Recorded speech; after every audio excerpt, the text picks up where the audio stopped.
Ncof, we have been cooking, and we are ready to announce that the food we've been preparing is now ready.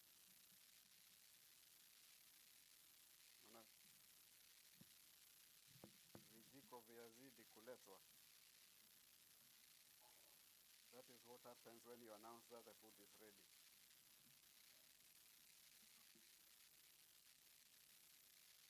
I want to start with thanking the people of Garissa County for their warm reception of the Kenya Meteorological Fraternity. I'll call it fraternity because it is not the department alone. We have dragged along our friends who help us to link up with users of weather and climate information all over the country. We really appreciate. We don't take any aspect of it for granted, because we've been here for a number of days now. We've not had any bad reports from any of our officers, meaning that the warm reception was not just in this room, but even the places of residence, and we are spread all over.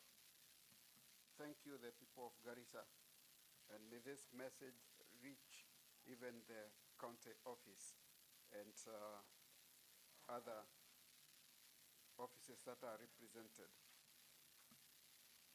We are ready now to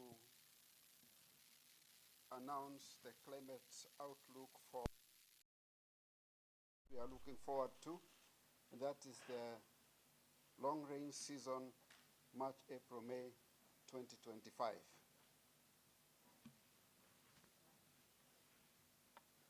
This period, March, April, May, is the major rainfall season that we, in other words, also refer to as long rains over most parts of Kenya and much of the equatorial Eastern Africa.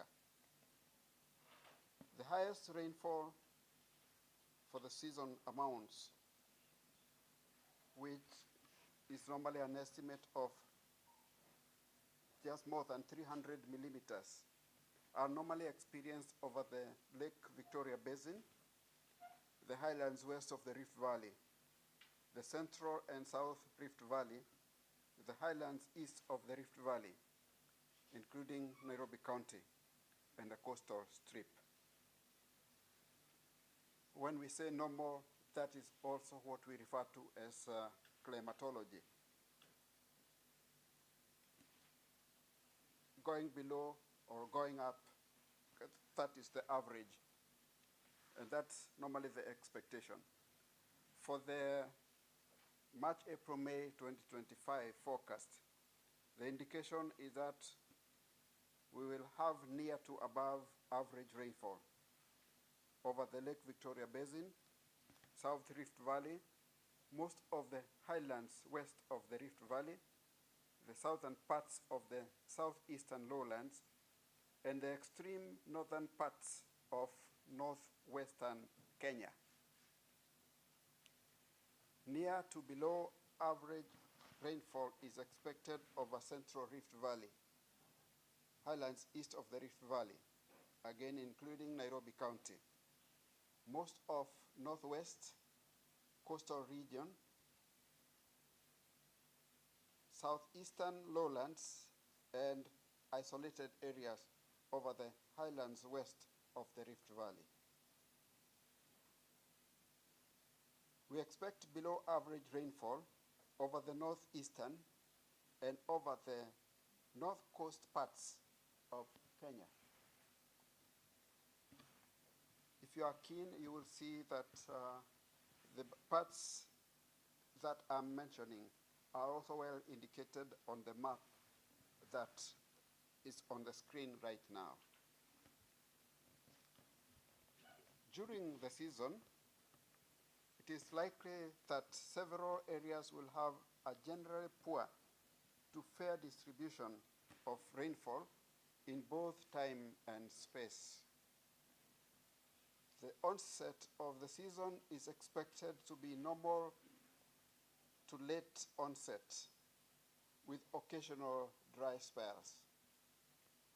Occasional storms are likely to be experienced in some parts of the country during the season.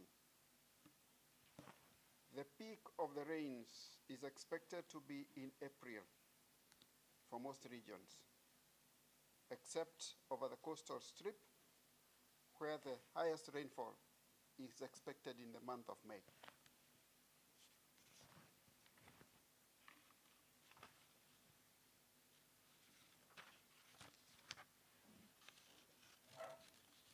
The temperature forecast indicates warmer than average temperatures are expected over the whole country, with higher probabilities over parts of the northeastern, coast, southeastern, and highlands east of the Rift Valley. I think as you can see in the map, we are talking about higher than normal rainfall virtually everywhere in the country. I will now take you through the specific outlook for the season. And it goes as follows.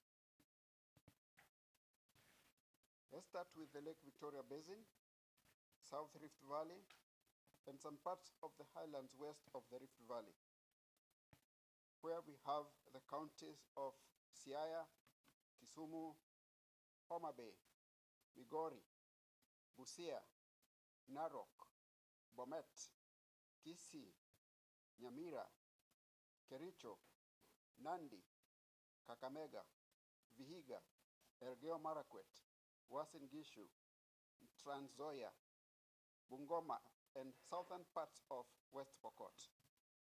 Rainfall in these counties is expected to continue from February into the season, with occasional breaks, and is likely to be near to above the long-term average amounts for the season.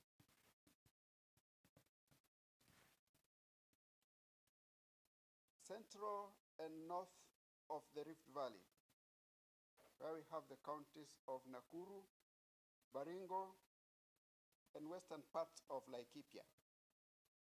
The expected rainfall in these counties is likely to be near to below the long-term average amounts for the season. However, occasional rainfall may be experienced in February. The next zone is the northwestern counties, where we find Turkana and Samburu, and the northern parts of West Pokot. The expected rainfall amounts in these counties are likely to be near to below the long-term average for the season. However, a few areas bordering South Sudan are likely to experience near to above average rainfall. The highlands east of the Rift Valley, including Nairobi County, where we have the counties of Nyandarua, Nyeri, Kirinyaga, Murang'a, Kiambu, Embu, Meru, Tharaka Nithi, and eastern Laikipia. These counties are likely to experience rainfall during the season with some breaks. The expected rainfall amounts are likely to be near to below the season's long-term average.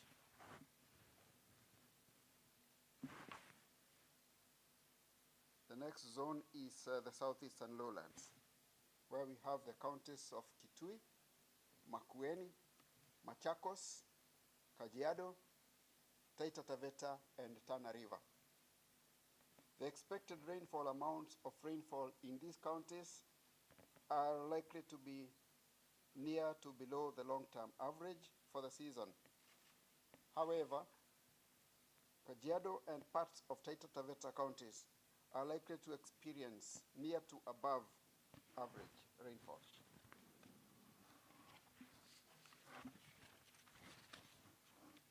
I hope you're still following with me using the map. The northeastern counties, where we find the counties of Mandera, Marsabit, Wajir, Garissa, where we are, and Isiolo. These areas are expected to experience occasional rainfall, whose amounts are likely to be below the long-term average for the season. And finally, region-wise, the coastal area or region, where we have the counties of Mombasa, Kwale, Kilifi, and Lamu. The rainfall is likely to be near to below the long-term average amounts for the season. However, Lamu is expected to receive below normal rainfall.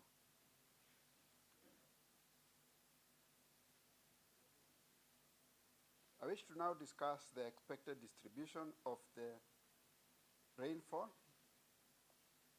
where we will zero in on the onset and the dates of cessation. On distribution, the predicted onsets, cessations, and distribution of rainfall. These were derived from dynamical climate model runs, as well as statistical analysis of past years, which showed similar characteristics to the current year and are indicated in Table 1, those who will be keen to look at what has been written. And we are also displaying the table. I'm not sure you'll be able to read the details, but I'll go through some of it. The analog, which is used to mean similar here. The years that we are working with are 2017 and 2021. The season is expected to experience a normal to late onset over most parts of the country.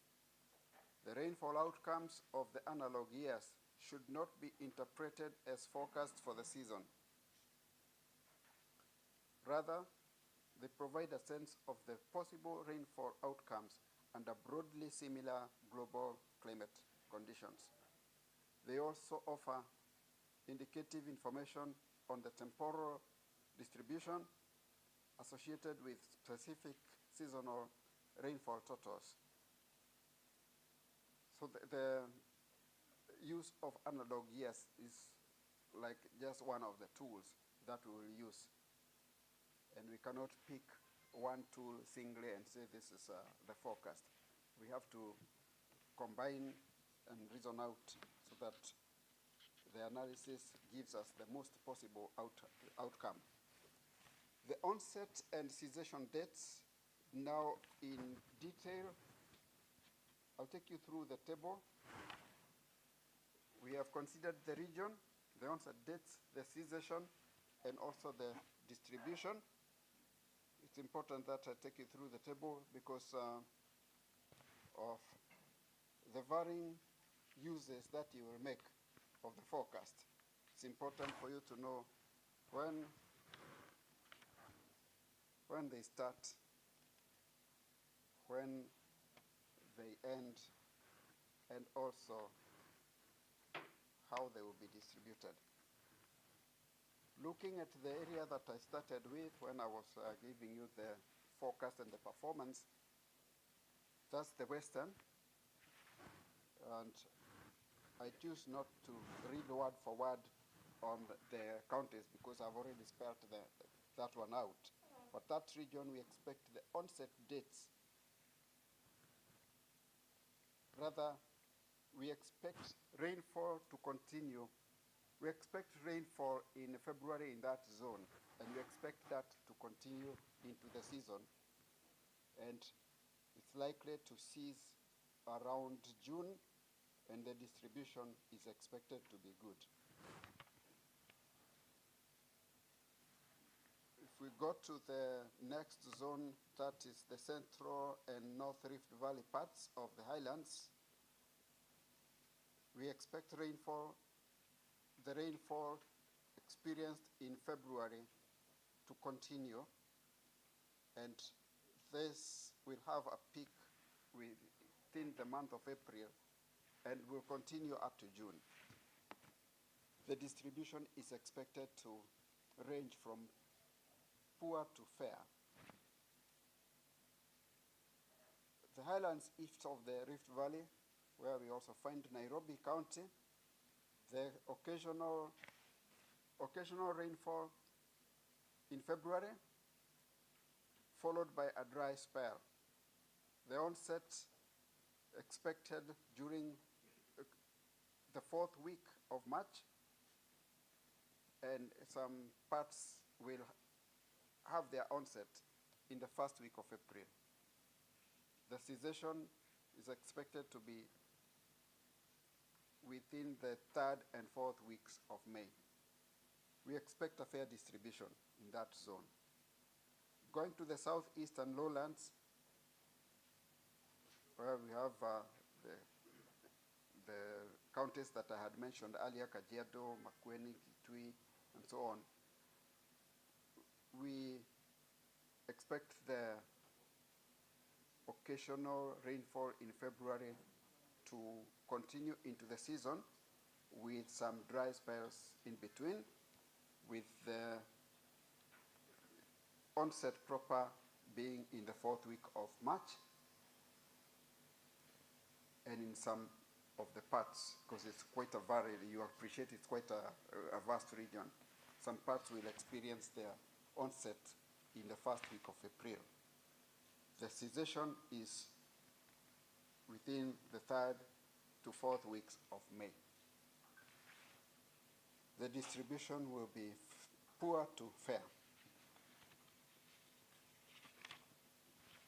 We have split the coastal region into two, and looking at the north coast, Lamu and some parts of Tana River, we expect the onset in the 2nd to 3rd weeks of April, and we expect the rainfall to continue up to June, and the distribution is poor.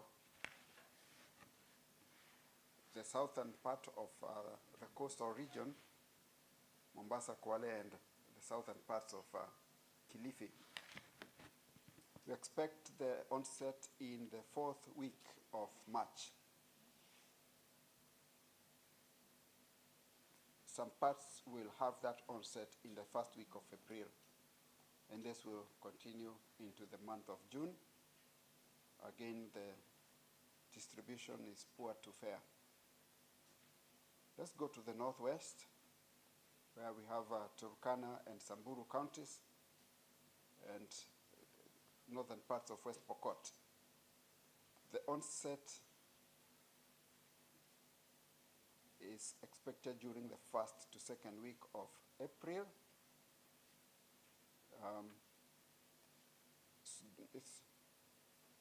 It's not been possible using our methods to specifically define the onset of this particular area, and that is for Turkana, Samburu, as well as Wajir, Isiolo, Mandera, and Marsabit. That's the northeast.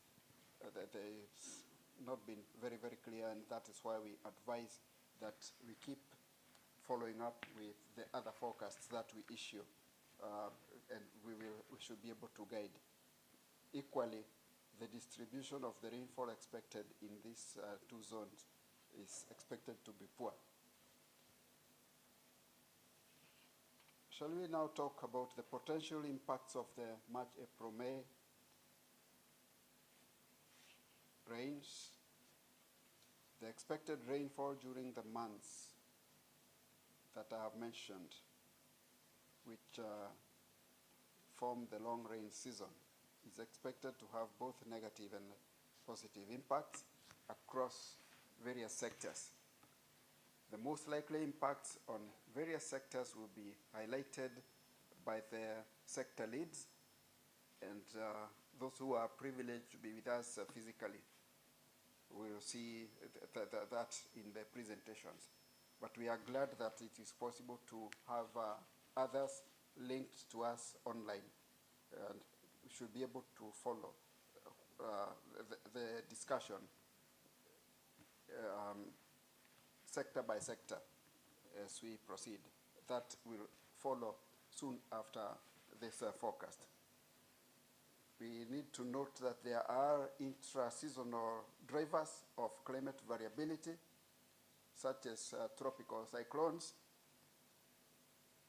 and a lot of times the predictability of this one is at very, very short lead times. And we therefore urge and advise that we follow up whatever we are saying with subsequent forecasts, so that we are able to move on together and be sufficiently equipped to respond to the conditions. I will now take you through the Kiswahili version of the same thing that I have done, but it's going to be slightly more summarized before we invite the sectors to make their presentation.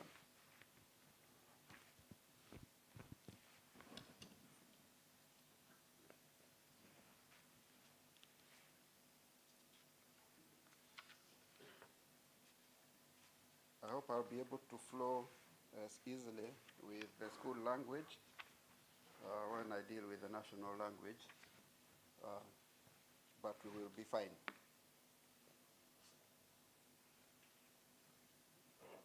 Naongea kuhusu taarifa ya utabiri wa hali ya hewa kwa msimu wa masika tunayoitarajia kuanzia mwezi wa March hadi mwezi wa 5 au mwezi wa Mei mwaka huu.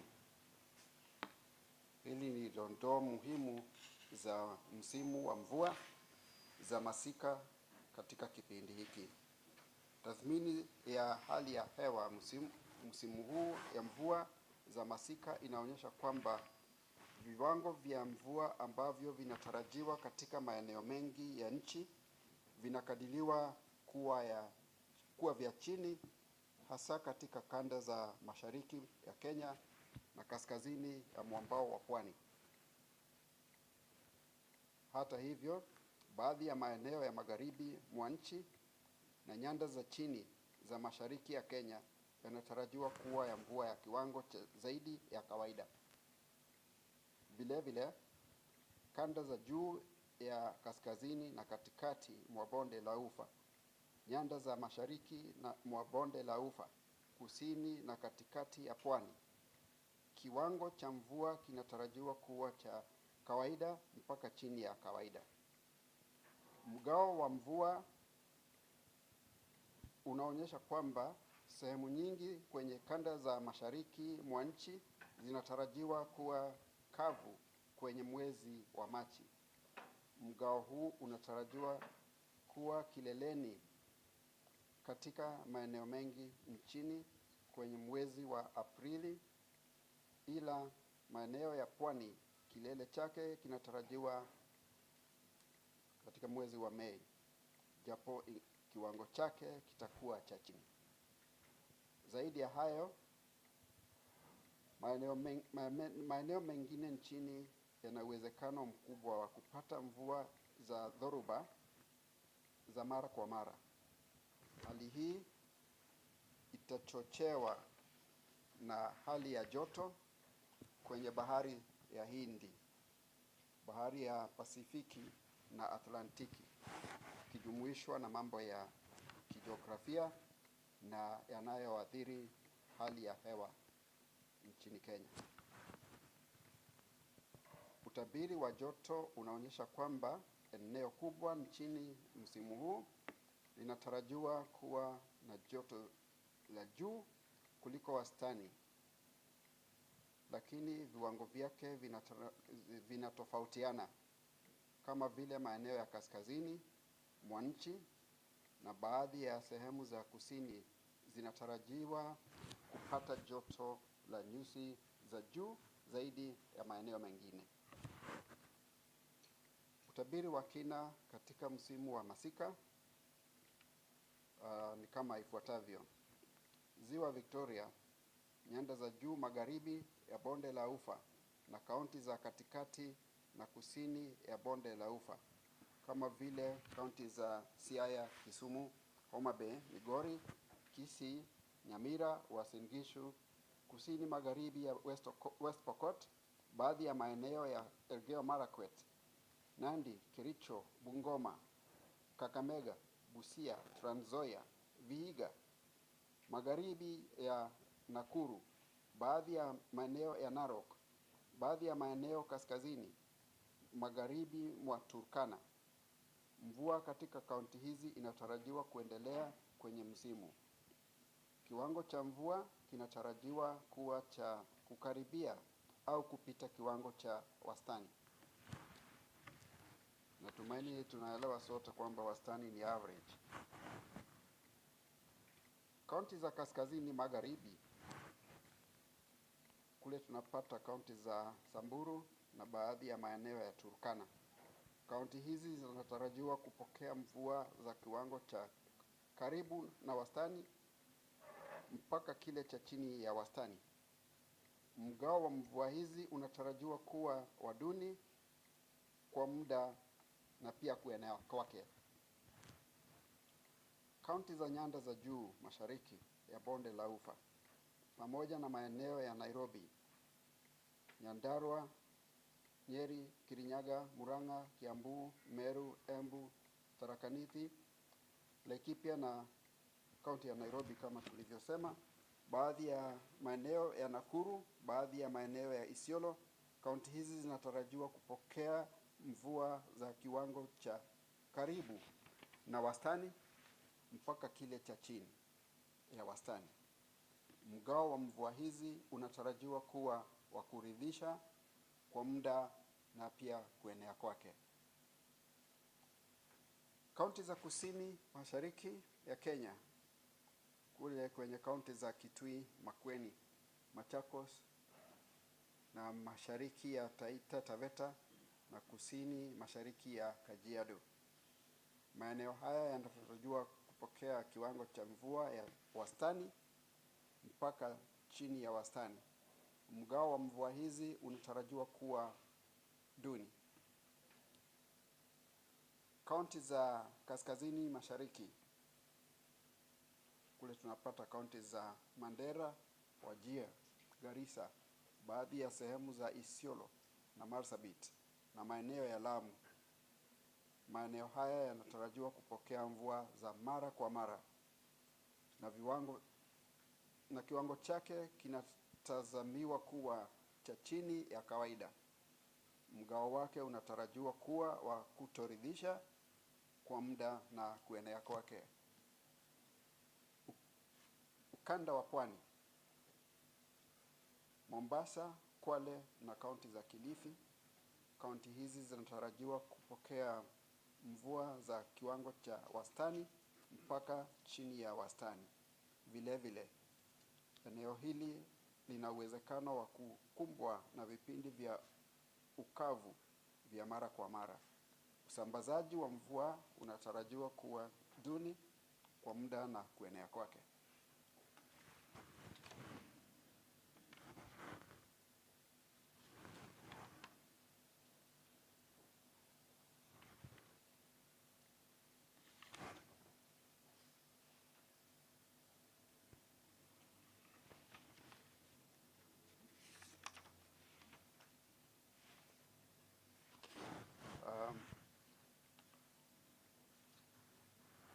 Kama yale yaliyosalia kama nitakuwa tu najirudia. Kwa hivyo nataka kuwashukuru kwa huu muda. Nawashukuru na nafikiri ni wakati mzuri nitoe nafasi kama kuna jambo ambalo halikutokea kama vile tungetarajia. Ni vizuri tujaribu kusahihisha kama itawezekana, ndio tuweze kuendelea na kipindi kitakachofuata. Mwaonaje? Just a question. Yes. Looking at the hearing your high voice,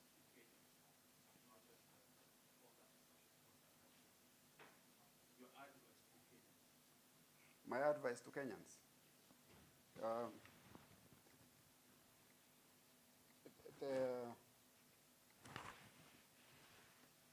Okay, number one, we are issuing the forecast at the end of January, and we are talking about a season that will largely start from mid-March going forward. So we have about 6 weeks to prepare ourselves.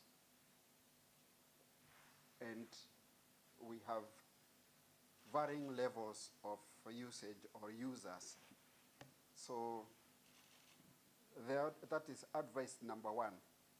Take the measures that befit whatever you do, wherever you live, whatever you do with the kind of weather that we have talked about. Number two, follow up with us on short-term forecasts, because the degree of accuracy varies. It increases with the period. The shorter the period, the more accurate. So we advise, because we are also in the season that is normally influenced by cyclones or certain behavior over the oceans that surround us. So we keep monitoring that, and we advise that you will keep in touch with us so that you get the updated forecasts as we move on. But this is fairly good for long-term planning, depending on what we do. Yeah. Does that answer you?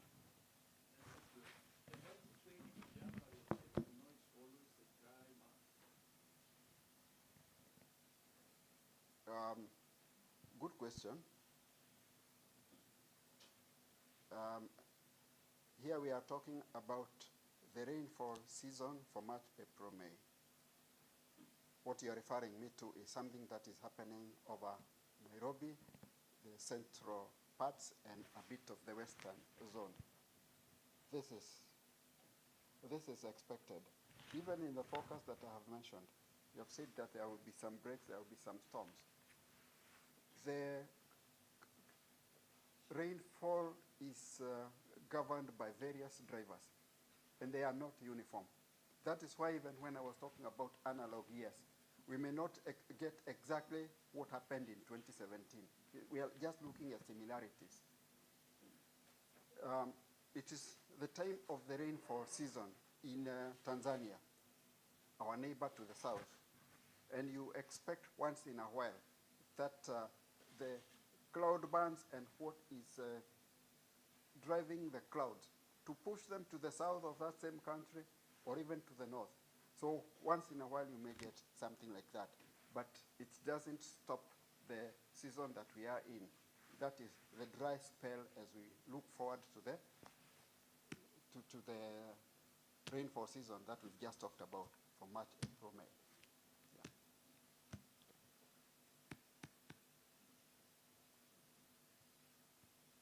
Any other comment or question? Okay, do we have any questions online?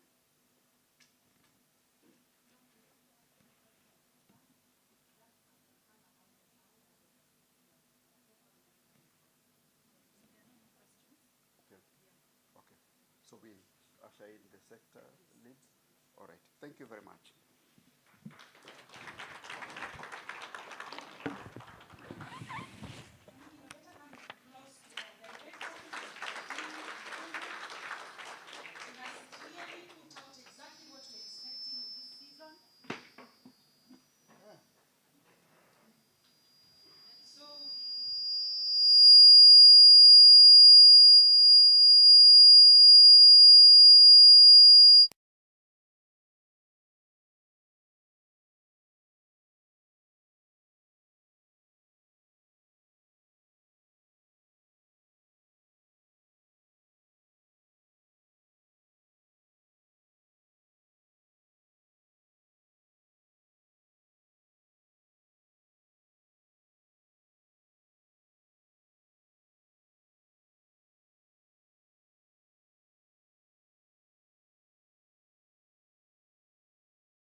Can we have the agriculture sector, tafadhali? Ama?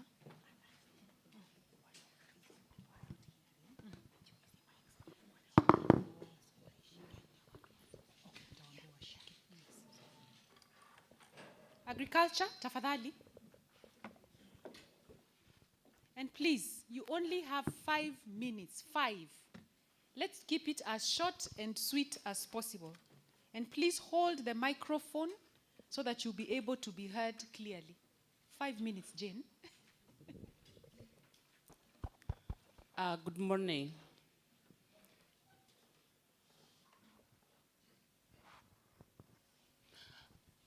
I'm Jane Jerry Ruben. I work with the Ministry of Agriculture and Livestock Development. As it's been alluded, this particular forecast, we've carried it out with all the stakeholders, and particularly so the farmers. So we are going to share the impacts and the advisory, those summarized for interest of time. So that has been talked to about the expected rainfall. The Western will have enhanced rainfall. The Central Rift will have slightly below normal. And that, generally speaking, will impact on the production in those areas. And that is the summarized general of what will be the impacts in agriculture. So the expected impacts of MAM season to the sector will be enhanced towards the Western region, and the performance of crop and livestock in the Western region will be enhanced. That is for both livestock and crops. And then we'll have a marginal, just a slight marginal decline in the production in the northeastern, in the Central Rift. That is the North and the Central Rift. And then we'll have a substantial decline of performance towards the coast and the eastern and northern regions. So the temperatures will also aggravate these impacts, and especially so for regions with below rainfall or depressed rainfall or slightly depressed, while also the Western then will have issues of high humidity, which will also impact on the sector. So we've generally put them into, we've classified them into 2 clusters, the enhanced regions, the positive impacts. So we have enhanced production, like I had alluded, the overall output will be enhanced. There will be affordable food commodities in terms of prices and cost-effective access to essential commodities for the communities. We'll have enhanced food accessibility, because you could have money but not be able to access. And there will be surplus contribution towards ensuring sustainable nutrition or nourishment for the community. The other key thing is that we'll have crop and pasture rejuvenation generally in the enhanced area. And definitely this also will promote opportunities in that direction. We'll also have water availability for agricultural use. So that will be very key. And then we'll have the optimal performance in this particular region where we have enhanced rainfall, meaning our incomes and livelihoods and economic stability towards these regions will be stable. And then we have, we'll have decreased food prices, because when the supply is high, then we have decreased prices, so it will be affordable. And also alleviate financial burdens for the consumers. Improved accessibility, we had alluded to that. And then most important, that we'll have diverse supply of food products that the communities maybe would want to have. So so we'll have reduced malnutritional diseases, enhanced water availability. This is very key, and especially for the livestock in that particular region, meaning the production of the livestock will be enhanced in that they don't have to take so much distance and all that. It will also alleviate the drudgery for the vulnerable people, the women and the children, who usually kind of avail water to the homes and also for the animals. So it will be, at least they will be, the burden will be lessened. And then the resource conflict will be reduced, and the migration of the livestock will be reduced. So the negative, we will have isolated areas of sheet erosion. What you see mostly in the rivers, the sheet erosion where we don't have soil cover in terms of grass and pasture, and then maybe nutrient reaching. You put fertilizer and you expect that your crop has gotten it, but it just goes with the water. And then, but just isolated cases. And then land degradation, where necessary measures have not been taken into account. And then we'll have pests and diseases that thrive under this particular prevailing weather condition of high humidity and high temperatures. And then definitely the post-harvest is an issue. If you don't harvest, like you can see that maize is rotting in the field because that particular variety is not able to close up. So as you plant, it is important in that western region that you are able to use the right variety. And then we have the weed growth. Definitely that will be also an extra cost because you have a lot of vigor from the weeds.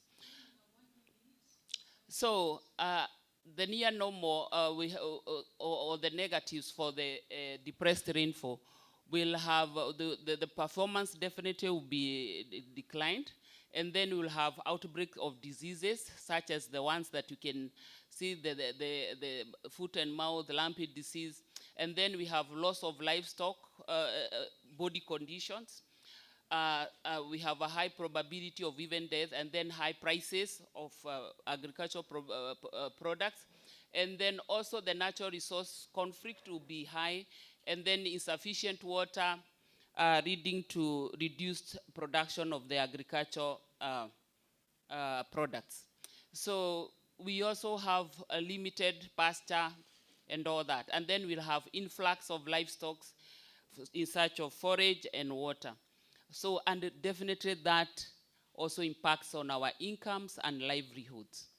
So basically, the positive is that people will sell to those areas. The people who have conserved, they will be able to sell in that area. There will be livestock offtake, both by private and government, for the livestock instead of letting it die. And then there will be efficient water conservation management and harvesting for agricultural use, conservation management of foods and all that, prevention and control of diseases, an opportunity to restore and recover the pasture and rangeland, and also cropland, awareness creation, destocking as a coping strategy, soil conservation measures, and the key response, like I had alluded, the positive impacts informs the key strategies.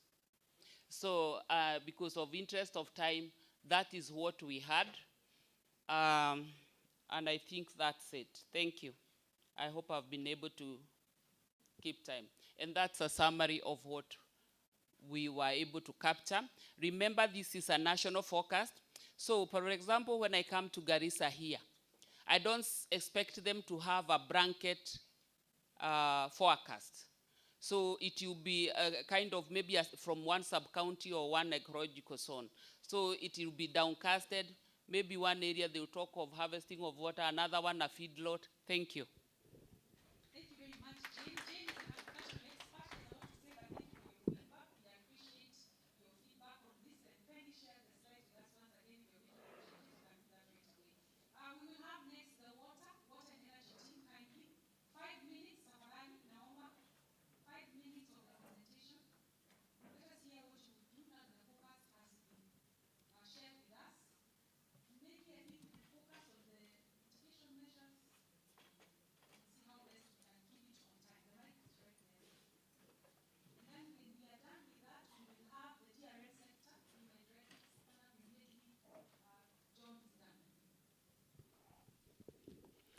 Good morning, everyone.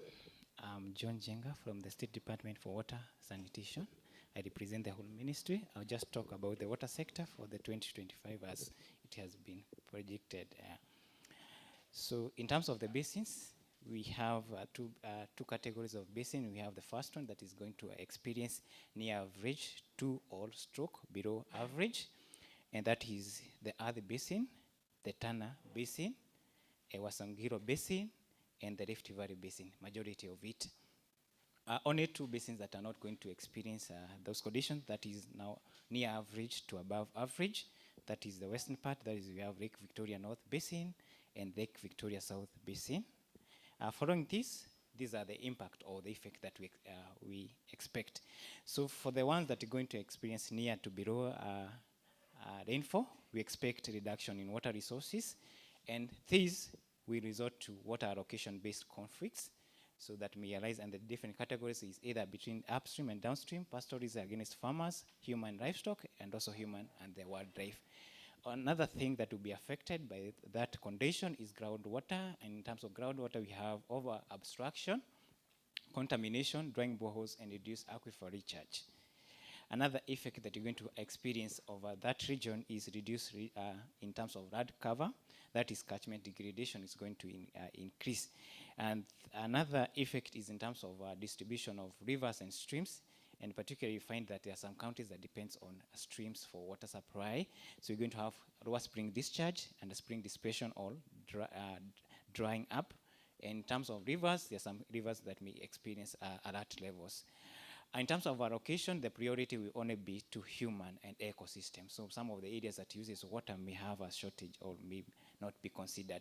In terms of the region that is going to experience an increase in water resources, that is the western, we're going to have an increased inflow to water reservoirs that we use in terms of accessing water, so the supply will be maintained. Another effect is an improved aquifer recharge. There's possibility of soil erosion, and this is mostly in the Trans Nzoia, that is Kitale. Another expected impact is flooding in the western, and this we expect in terms of disruptions of homes, displacement of people, and gender-based violence or gender-based needs issues that may arise. And an additional impact that is positive to the western region is availability of water, so we're going to have good land cover in that region.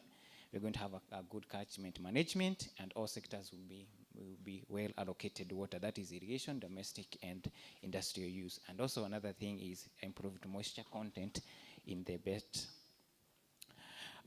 We also now consider the effects on the water infrastructure, because other than the resources, we have the infrastructure. So to the dry area that is expecting near to below average, we are going to have drying of water pans. Another thing is the high cost in terms of operation of the boreholes. To the western region, you're going to experience destructions of infrastructure, that is our hydrological network, and also in terms of the supply, there may be leakages. Another effect is in terms of increased cost for water storage infrastructure, and because of erosions, we may have desilting of dams. In terms to the sanitation services, it is for the dry areas going to have a decline in water quality in the long term. That is after the MAM period. But in terms of the region that's going to experience good rainfall, you're going to have contamination of water sources, disruptions and destructions of water and sanitation hygiene project, and a decline in sanitation. And this we talk about the services in terms of sewerage. So generally, those are the effects that we anticipate are going to happen during the period. Thank you.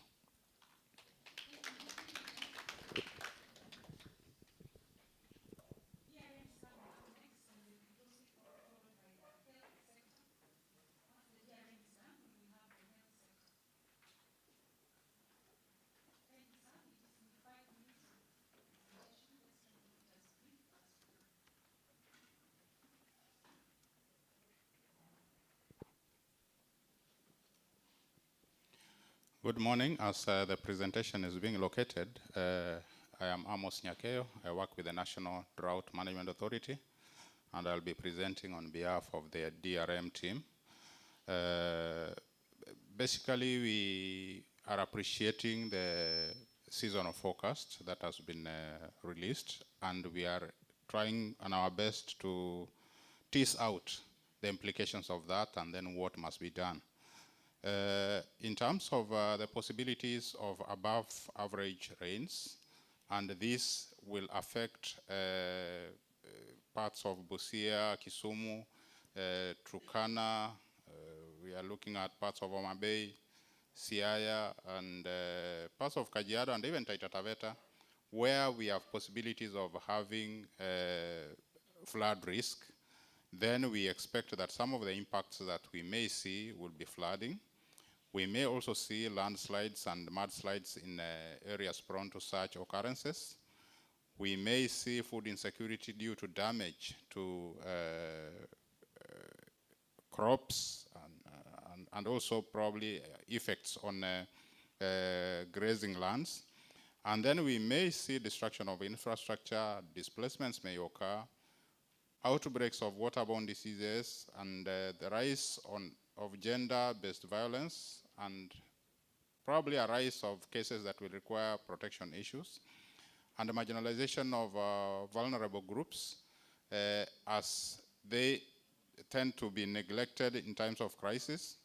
And of course, we will see issues around access to education services. And then for mitigation of this, we will look at prioritization of dissemination of gender and disability sensitive early warning and advisories, mapping of hotspot areas that provides a basis for risk assessments to inform response planning, and then peace building initiatives and dialogue to ensure that in areas where displacements occur and people have to share resources, have to share spaces, then that is done peacefully. And then we will look at providing coordination that helps support provision of school meals and strengthening mechanisms for coordination and partnerships and collaborations for interventions that will be implemented by the different actors and sectors to respond to the arising situation. And for this purpose, the responsibilities, of course, when it comes to early warning, we will rely on climate and weather services from KMD, and then for purposes of spearheading interventions to address the outcomes, the Ministry of Interior and the National Administration, of course, within it, the NDOC will be spearheading, and this will be supported by county governments and media, private sector, and all other interested players.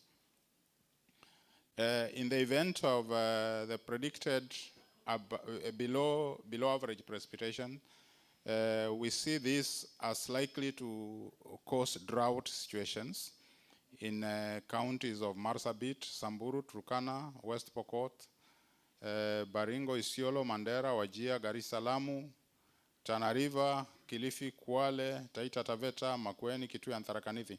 Of course, you will realize that from the map that was shared here, the areas that were explicitly indicating below normal precipitation expectations were fewer than what we've listed. But we've also taken advantage of the hindsight of the performance of the October, November, December season and the current season, where we actually appreciate the fact that the season underperformed, and then we are in a seasonal dry spell where we don't expect much change in terms of precipitation, and that may not necessarily support adequate improvement of the counties that were in sort of stress in the last season. And then couple that with the forecast that we have, then we see that some of these counties that seem to be expecting a near average rainfall precipitation may still suffer some sort of drought stress. And for this, we expect to see upsurge in conflicts over access to resources. We will see food insecurity due to challenges in food production, both crop and livestock. And we may see, as a result of that, we may see acute malnutrition increasing. There are also possibilities of trauma and psychological impacts, especially associated with loss of livelihoods. and then increase in school dropouts, and increase in child abuse cases, child labor, maybe early marriages, and so on. And of course, we cannot rule out the possibilities of wildfires like what we've just seen happen in Isiolo. And we propose mitigations that will include mapping and identification of the hotspots, and of course, that will be supported by assessments, which will define the kind of responses and the scale of our responses that will be necessary. We will be able to consider mapping of conflict hotspot areas for purposes of peace dialogues, and the coordination of implementation of school meal programs, strengthening coordination partnerships for interventions that will eventually support communities to cope. And this may include even coordination on issues of accelerated commercial livestock offtake, support for food preservation techniques, and also post-harvest handling to minimize losses. And for all this, we are looking at the following as the ones taking responsibility for this. Of course, in terms of the climate information and advisories, we rely very much on Kenya Meteorological Department. The National Drought Management Authority will play a lead role in supporting coordination for this. And then this will be supported by NDOC, Kenya Red Cross, county governments, UN agencies, and all other stakeholders that will have interest in drought risk management. Thank you very much.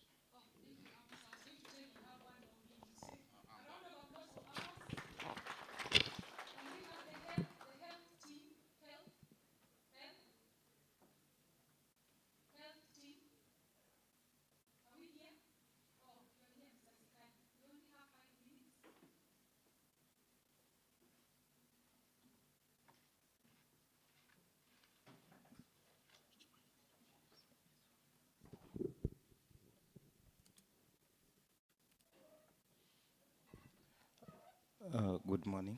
My name is Bradford Sikali, Minister of Health. Presenting on behalf of the health sector. So this is an analysis of the implications of the impacts of the MAM 2025 season. Of course, that's a common map in every sector. Not go into that. Now, we had near to above average rains, which will be experienced in the western part of Kenya. On the negative impacts, of course, we'll experience some floodings, and which will result in some maybe increased deaths due to water contamination, resulting in the outbreak of waterborne diseases such as cholera and typhoid, and vector-borne diseases, which such as malaria, chikungunya, and Rift Valley fever, then malnutrition, the health systems stress, which may result in some health facilities in comparison to last year. Some health facilities were submerged, some were washed away, and maybe impassable roads due to affecting health facilities accessibility, and which will be vulnerable to the pregnant women and wives and patients on routine medication such as HIV and TB patients. Then shortage of drugs, which will be hampered due to hampered supply, and increased stress on mental health. On the positive impacts, of course, we have reduced malnutrition cases, increased water availability, and reduced water, sanitation, and hygiene-related diseases, which is WASH. On the near to below average, and which will be experienced in the mostly in the northern parts of Kenya, vector-borne diseases, which will be normal, but though we are not going to experience outbreaks. Then scarcity of water, leading to waterborne diseases and diarrheal diseases. Then heat stress, which will be increased respiratory diseases in some areas, likely Mandera, Marsabit, Taita, Taveta, Kilifi, Kwale, Kajiado, and Kitui. Increased malnutrition for under 5 years pregnant women and lactating mothers. Increased stress, mental health, both health workers and the community. On the positive impacts, of course, have sufficient nutrition and normal accessibility to health services. The key responses as from the vector-borne diseases, of course, we proposed for proper waste disposal and management, that is both liquid and solid waste, and distribution of long-lasting insecticide nets, long-lasting insecticidal treated nets and malaria drugs, and testing kits for malaria and other prophylaxis for filariasis, and then sensitization on mitigation measures to all stakeholders. On waterborne diseases, of course, we have intensify key hygiene promotion messages and procurement, distribution of wash commodities. These are such things like mobilettes, and separate animal and human water points, and water sampling and testing kits for cholera. Then cholera campaigns, stockpiling of vaccines and drugs that's will be done maybe by KEMSA. On continuation of malnutrition, stockpiling, of course, nutrition commodities, which will be done by the Nutrition and Dietetics Unit at the Ministry of Health. The health system strength, of course, stockpiling of drugs, medical mobile camps, capacity building of healthcare workers, and strengthening and maintain real-time surveillance systems for disease outbreaks. Then improvement on the cold chain, which should be done by the Kenya vaccine, Kevevapi. This, I don't know how it's called. Then heat stress, of course, the effects on the heat stress which will be experienced on the northern side of Kenya. We'll develop and implement climate smart cooling systems like tree planting, proper ventilation of buildings. I don't want to call it large windows because I don't know the size of windows. So then sensitization and hydration of the community on water points, symptoms, and management of stress and thermal comfort. On mental health effects, of course, we offer psychosocial support programs which establish mental health support for the general population and the community at high risk. Malnutrition, we're stockpiling nutrition commodities. I've gone back. Okay. I think I'm done. That's just a summary of the same report. Thank you.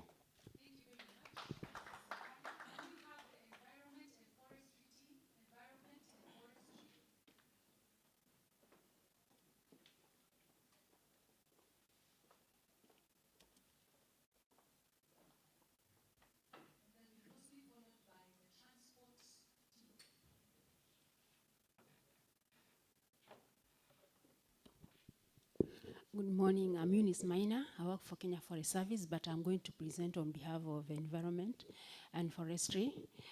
Now on the near and above average rainfall in Western region, we are going to experience some positive impacts. This will be enhancing the opportunity for establishing the tree nurseries and to raise the stock for tree growing. Those who practice the tree growing will have opportunity to sell their product. And then we have the widespread of afforestation, the reforestation and restoration activities. This is basically on the 15 billion initiative that we have read various strategies on how to restore our forests and to increase our tree cover.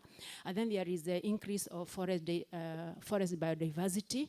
There will be significantly reduced forest fire risk or fire risk will be reduced.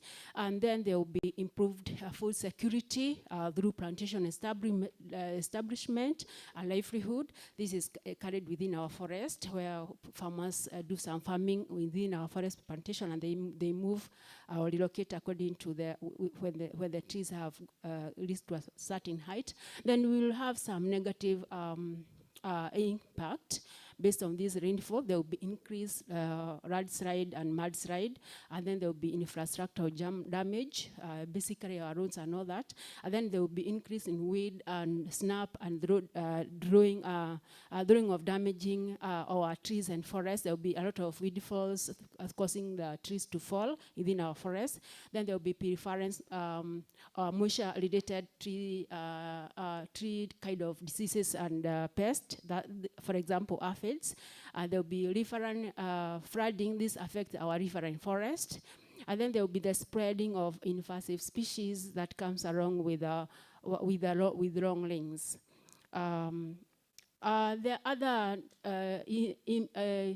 impact that you're going to have on negative, this basically on central and northern eastern region will have the increase of fire because of the dry spells. For example, we had recent fire in Isero. And then we have the increased forest grazing because there will be of a dependence of forest resources by the community, by diversity loss, the reduction of reforestation, afforestation, and there will be reforestation activities that, and then this will cause a lot of deforestation because people will cut trees maybe for their livelihood, to do charcoal burning and other activities that will be illegal that will cause the deforestation. Then there will be the spreading of invasive species. For example, the prosopis or juliflora sprout very much when we have dry spell. Sasa another impact maybe on the mitigation measures and the responsibility of the institutions. For the widespread afforestation, we'll have and reforestation, we have to create awareness and community engagement on tree growing, maybe on also increasing the seed stocking and doing a bit of site species matching, where we have matching the areas with the right tree species when you are doing the planting. And then we'll have the improved food security through our plantations, tree seedlings establishment. This will do by enforcing our community. And then on negative impacts, increase in human-wildlife conflicts because of the water resources kind of conflict that will cause because of the lack of water. We will have to increase the water points and then meeting the migratory corridors, doing some fencing, and then to have public awareness creation. And then on increase in incidences of pests and diseases, we have to, the measures is to have the first health monitoring and reporting and taking measures on the affected forest. And then on increased incidences of landslide and mudslide, we have to have education, awareness, and encourage tree growing.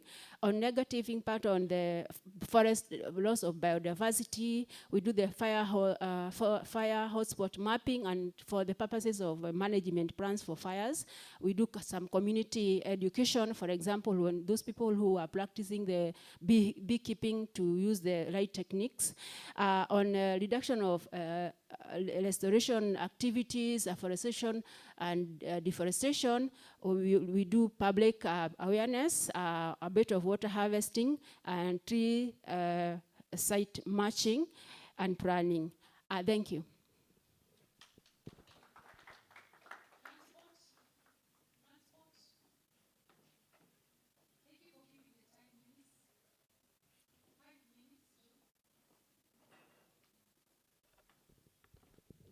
Yes, morning everyone. My name is Joe Mwangi from the State Department for Transport.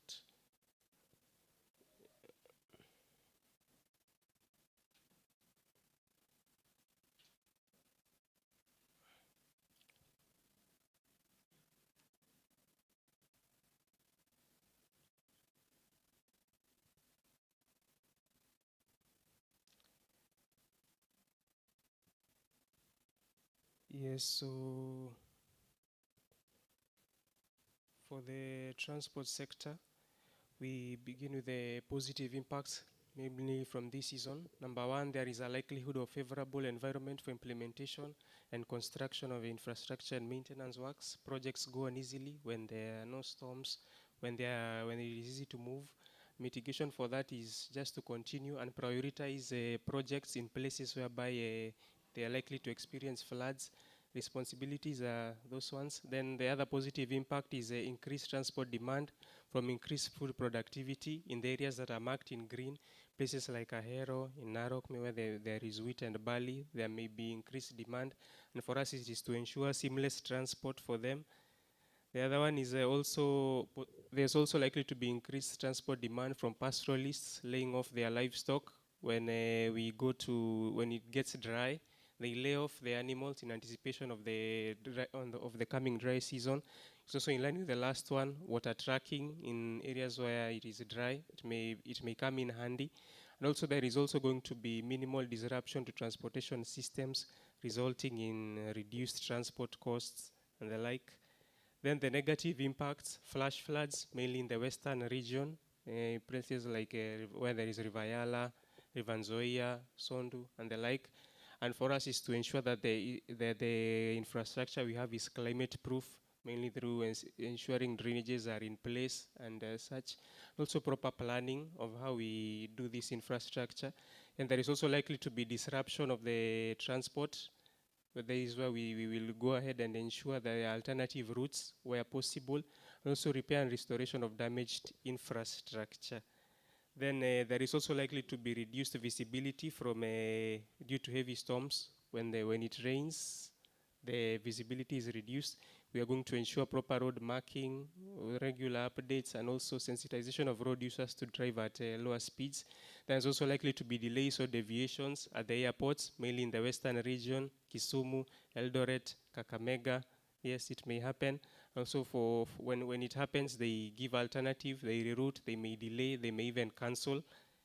Yes, and finally, there is also going to be increase of environmental pollution as a result of dust in the places where the roads are not yet upgraded to bitumen standards. And we are going to upgrade some of them, and also watering where possible. And there is also increased risk of insecurities on roads, whereby there is increased conflict. Mitigation is to liaise with the Ministry of Interior to try and ensure safety. Then there is decreased transport due to reduced food productivity in some of these areas that were marked in orange and brown, mainly like Kipia, Nyeri, and the like. Yes, and for us just to sensitize them to prepare. Yeah, thank you.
It is. If you could just give me a minute, I will find it.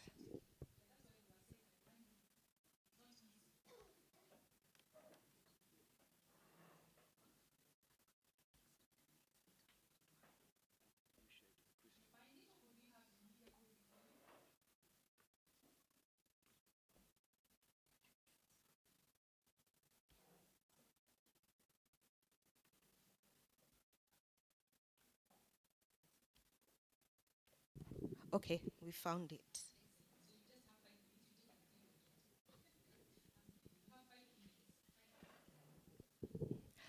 Okay. Good morning. My name is Felista Gabigi, representing the macroeconomic sector. So we focused quite a bit on, we took quite a bit from what the agriculture team presented, because the biggest impact on the macroeconomy will come from agriculture. So just to quickly summarize, in terms of food production, we're likely to see increases in the west and southwestern regions, but subdued in the central and eastern regions, should the rains be below normal. So if the decline in food production outweighs the expected increase, then there is potential for increase in prices of basic food items and reduced household incomes, because agriculture is a key income earner for many households across the economy. We're also likely to see reduced pasture and water resources in areas that are projected to receive below normal rainfall. And this could lead to issues such as livestock fatalities, possible conflict over scarce resources, and increased instances of human-wildlife conflict, because the reduced pasture and water resources don't just affect livestock, they also affect wildlife. We're also likely to see a slowdown in business activity within the crop and livestock value chains, and this could have a spillover to other sectors such as manufacturing, because a big component within the manufacturing sector is agro-processing, and also transport sector, because if food production, the reduction in food production is significant, then there won't be enough in terms of transporting food products from the farms to the markets. We're also likely to see lower production of hydroelectricity should the rainfall across the country be below normal. And a consequence of this is increased generation of thermal electricity, which happens to be more expensive because of the increased use of diesel. And should electricity prices rise, then this is likely to lead to higher cost of production. So in terms of key response measures within the macroeconomy sectors, in terms of food supply, we're still benefiting from the surplus production that occurred last year, and this is mainly expected to boost food supply in the near term, so in the next 3 months. However, in case the food supply reduces because of the low rains, then certain government interventions may need to come in order to mitigate these gaps, with measures including food imports where necessary in order to boost food security, allocate funds towards destocking of livestock before the livestock health deteriorates. This will enable pastoralists to get decent income from their livestock to be able to sustain themselves. We're also likely to begin to see food relief being distributed to counties that were already made vulnerable because of the low rainfall, particularly in the eastern parts of the country and some counties within the coastal region. And on a more long-term intervention is to increase the irrigation scheme so as to boost food security.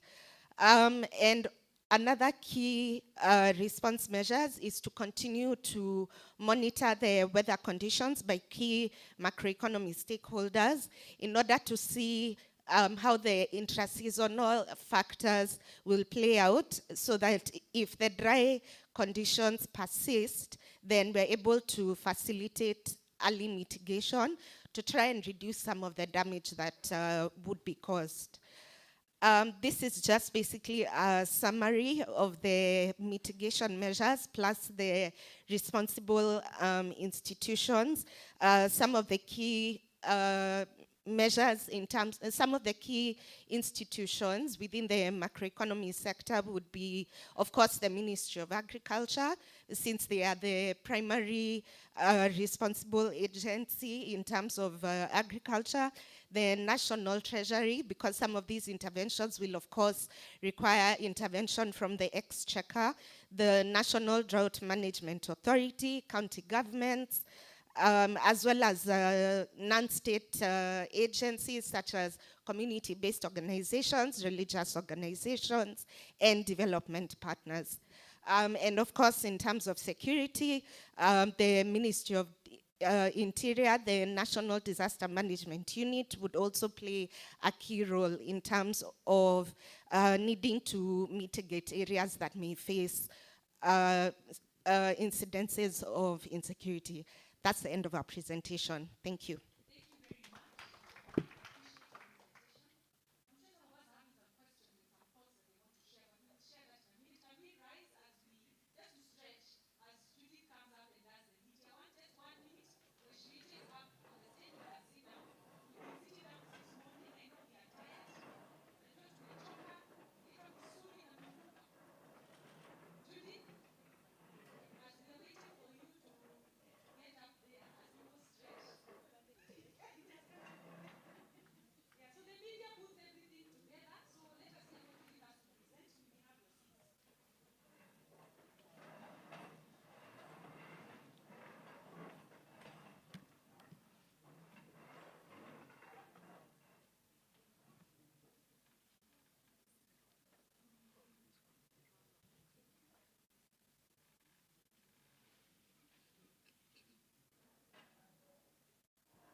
This one.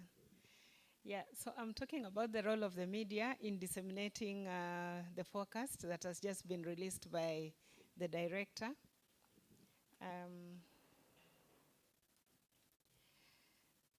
So the media, we have a distinct role, and ours is usually to educate, to inform, and entertain. And we use the principle of the 5 Ws and an H. When you are viewing our news, or when you're listening to us, or when you're reading our news, you'll never know that we actually look at the 5 Ws and an H. I'll not go much into that. If anyone has questions, I'll be able to answer later. So the media coverage of the MAM season, first of all, we are going to utilize the forecast that has been released by the director of the Met Department. And then the media will make the follow-ups of the events that occur during the season. And this, I'll still insist that when our colleagues come around to look for this information from you, it's good that you give them the information, because news stories have a lifespan. And therefore, it should be a live story and not one that is already stale. Then during the season, and this I'm really requesting and appealing to especially the Ngao in the counties. When our colleagues come looking for you, it's not to disturb you. It is to get that story, because if you don't give that input, then that story is as good as dead. And in the newsroom, we have our own lingo. We'll just say his story haijaiva. And it is true haijaiva, so you can't serve food that is not cooked. So you kill that particular story. And imagine, perhaps, if you had given that, that input, it would have perhaps saved lives. For instance, if our colleagues come to the county commissioner, maybe at that time, River Tana is actually breaking its banks, yeah? And you refuse to give them the information. You know, he can't carry that story without your input. And what happens when the water gets downstream? It will definitely sweep away people. So you see how important your input is to this particular story. If the county meteorological director does not tell our colleagues in Garissa that the river level is actually rising, if you don't give that kind of input, that story will not run. And what happens? Lives will be impacted negatively. Then the media, we are going to ensure that we are doing solution-based stories so that we are able to at least, and here I'll tell you, it's the media that sets the agenda. If, say, the forecast has been released by the director and the media is not here to report about it, no one will care to know what happened, isn't it? So we set the agenda. So we are going to set the agenda in trying to find solutions. And those solutions will come from interviewing the sector people who understand well how these particular issues can actually be, how the interventions can be done, and how to protect lives and property. Then the issue of conflicts as well. You know, I can't just go to the newsroom and do a story on a conflict in Tana River, and the county commissioner has not told me anything, neither has the county commander confirmed whether there was any conflict. So you see, maybe I have the information, but this information, I cannot air it until there is a confirmation by the Ngao in that particular county. So you see how you are very critical in ensuring that our stories are able to go on air as well. Then the media will also ensure that there is clarity. You know, when we unpack this particular story, is it something that is consumable? Is it something that can actually be acted upon? When somebody hears this, will they then see the need to at least call the Kenya Met Department and find out, okay, I heard this on this particular channel. Is this true? Then from there, I'm sure things will be able to do it, to move on, and we find solutions to the public that will be going through a given situation. And then there's a new angle, and I think as media we are going to start exploring this. The issue of gender-based violence, you know, it's something that if you just tell somebody along the street, no one will actually relate. But because I've been able to sit here and listen to the experts and listen to the various presentations, I'm able at least to relate, you know, the connection, the correlation between the weather in a given area and the gender-based violence. And on this particular note, I'll again appeal to the organizers. You know, the media is not a know-it-all. We need also to be trained. So is it possible to find just a few funds to get the media to attend some of these meetings so that we are, you know, when we are here as a team, then we'll be able to also participate in this meeting and be able to get this knowledge. For instance, right now I'm at an advantage because I got the information, but my colleagues don't have. So how do I start explaining to them what I had? It would be easier for them when they attend, then they're able to relate to that particular issue. Then on the story of the warmer temperatures, you'll notice that we'll need at least the Ministry of Health, the Public Health Department, to give us those,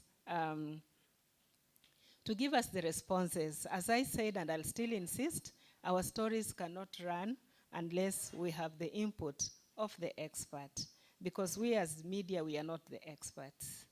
And that's, I think I talked about that yesterday, and that's the end. Thank you so much for listening.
reliable electricity generation, because as expensive as it is more expensive to not have reliable electricity being generated to meet the demand of the economy. So thermal only comes in as a supplement, and it is only increased in situations where the hydroelectricity being generated falls below a certain threshold. I hope that answers the question.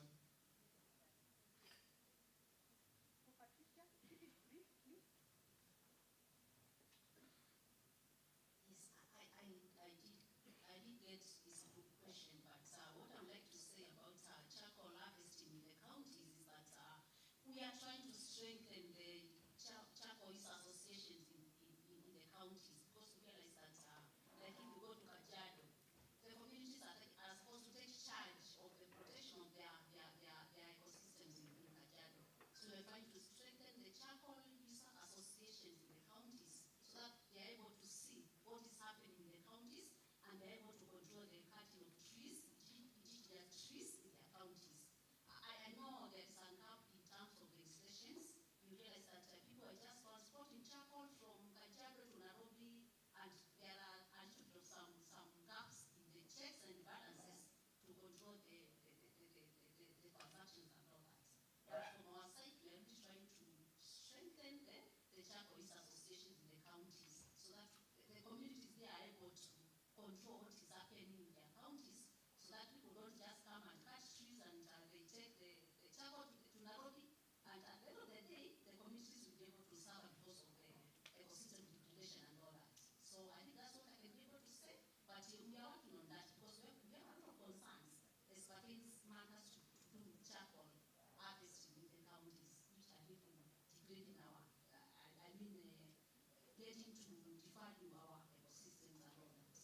But we'll be able to engage further so that we can be able to get his main concern, and then we get moving forward. Thank you very much. Thank you very much, Patricia. I think you have answered most of his question. He was concerned about that constant harvesting of trees, and then you're only planting 10 trees. It's not enough to do afforestation in time, right? Yeah, but you can talk to Patricia later. She has agreed that you can talk to her later. Ladies and gentlemen, I want us to clap kindly for each and every presenter that made presentations today, and I want us to do it in a different way. I think you remember the way Nyayo used to clap, just for us to be active, because I know we've not taken tea, we're going to take tea, and plus, finish so many things by the time we're done with this. So I want us to clap the way Moi used to clap. So 1, 2, 3. Again. Again. And we are done. Thank you very much for your presentation. Thank you for your hard work. Thank you for everything you have done. And now we are moving into a different segment, the official closing ceremony. We are honored to have with us here the Deputy County Commissioner, Mr. Sebastian Okirin. Hey, these guys have nice names. Okirin. Mr. Sebastian Okirin. He's here with us today. We are so grateful that you are taking your time to join us in this important session. We have announced the forecast for the MAM 2025, March, April, May 2025 long rain season. Our director has graciously shared that with us. And now, as a panel, because we were here since Monday, doing co-production and co-designing of the forecast, we have finalized and agreed how each sector, the 5 or 6 sectors that we have dealt with, agriculture, water and energy, disaster, health, environment and forestry, transport, and of course finance, and the media, we have discussed how each of these sectors will be able to utilize that forecast to bring information to the people that they are working with. We are also honored to have with us development partners who have supported this process since we started, and they continue to support us, and we are so grateful for them to be here. And even as they continue to support us, as we continue to work together, the meteorological department is very keen to work with any stakeholder who is willing to that's a different sound. Any stakeholder who is willing to work with us to make sure that the forecast gets to the people that it needs to get to. At the end of the day, this forecast doesn't belong to the scientists. It belongs to the last mile user, that person in the village, that person who needs to make decisions whether to plant, to harvest, you know, to take his cows out, to do pest control, all those kinds of things. We need to use the forecast. So we encourage us to reach out to the meteorological department as often as possible. This forecast has been released a month to the start of the season, according to what the director has shared this morning. So let us keep engaging. Let us keep, you know, trying to see what the Met Department is trying to do every week, every day, every month, that you're constantly updated to be able to know, to make the right decisions as you use and utilize the forecast. It is very important. It is not a story anymore. It is a real thing, yeah?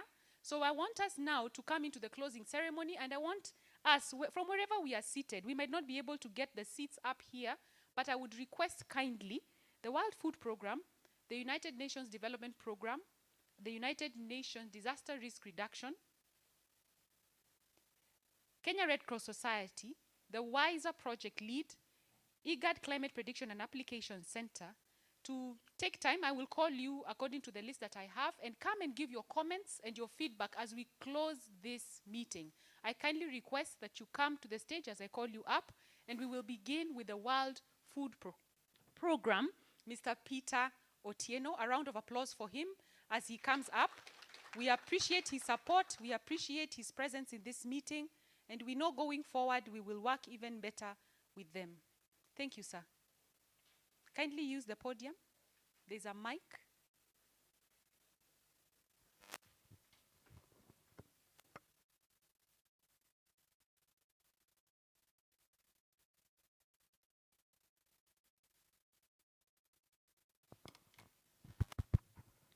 Good morning, everyone. All protocols observed. We are happy to be here once more for the end of a very, very engaging process. As WP, we feel honored to be part of this Ncof. We've been part of this journey, and we commit to continue being part of the journey as we progress. I really want to sincerely thank the organizers, including our partners, UNDRR, and also UNDP, and the government particularly for being at the forefront, particularly the Kenya Met director. I think I have also learned at personal level because over time when we were growing up, we used to know that after the news, then we would see Kenya Meteorological Department sharing about the weather outlook, weather and climate outlook, and we didn't know where it comes from. So I think today all of us have been in the kitchen, and we know the process involved before the food comes to the table. So we really thank you because this is very meticulous.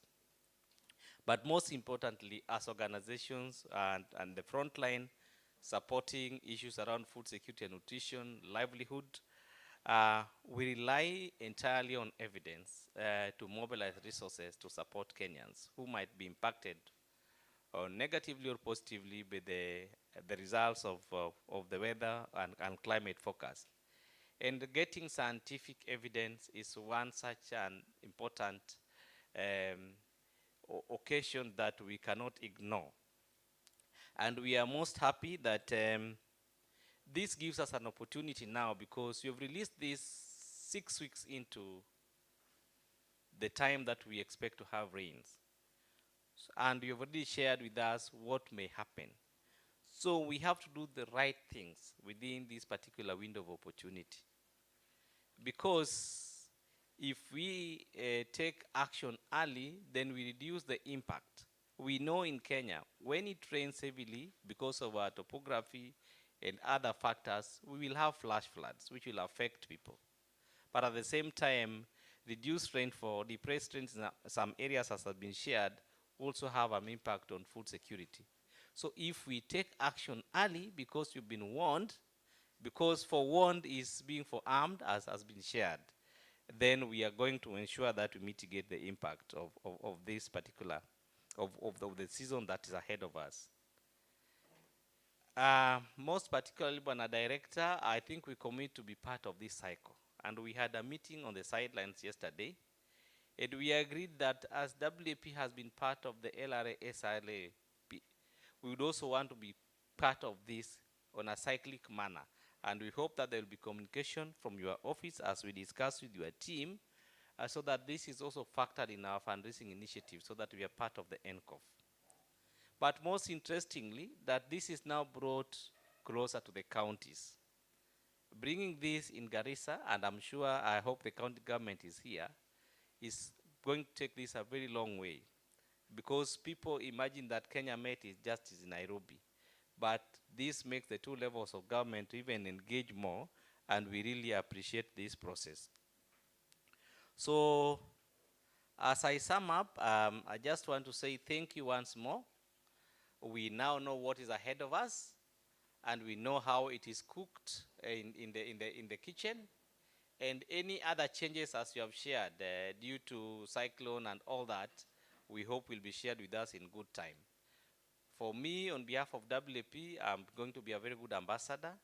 I will carry this to different forums as the chair of Food Security Cluster. Today we shared, they were logging in. And our development partners, our donors are also interested. Yesterday we had a discussion, and ECHO is very interested. I shared their contacts. So this is going to attract more and more people. This is the new kid in the block that many people will struggle to be close to. We are ready to midwife it until it matures. Thank you very much. Thank you, Mr. Otieno. Thank you for your comments. We really appreciate your support. Once again, can we have Raphael Mutito from the UNDP kindly? If you're making any remarks, this is your chance. We want to appreciate Raphael as well as he comes up the stage kindly. 1 minute.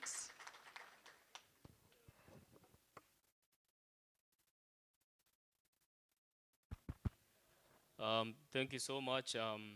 Once again, my name is Mutito Raphael from UNDP Kenya. I'm supporting resilience projects. And all protocols are observed. Good morning once again. My colleague from WFP has summarized our input as the UN. But just to add, as a UNDP, WFP has talked about localization of the climate information products that we are getting from these forums. But for us, UNDP, particularly, we are interested in forward-looking and harnessing of technology, that is from the presentations that we got yesterday, the use of AI, machine learning going forward in the production and also in the dissemination of these climate information products that we are getting from these climate outlook forums. And so for us, we'd also like to extend gratitude to the organizers of these meeting, and also to emphasize and also assure you that as UNDP, we also committed to support you in this journey. And like our previous speaker from WAP has said, from the bilateral that we had with the organizers of these forum, going forward, we look at structured ways of engaging us and expanding the multi-stakeholder partners that are interested in coming into this space, so that going forward, we have successful and also good and innovative ways of conducting these Ncof forums. So asanteni sana, and wish you a safe journey back to your duty stations. Thank you. Thank you very much, Raphael. Raphael has worked with us, I think, since Ncof 7, and we appreciate your presence, and we keep looking forward to having you in our meetings. Phoebe Shikuku from UNDRR, you can probably just come and also share 1 or 2 things about UNDRR and give us some closing remarks on behalf of the organization. A clap for Phoebe.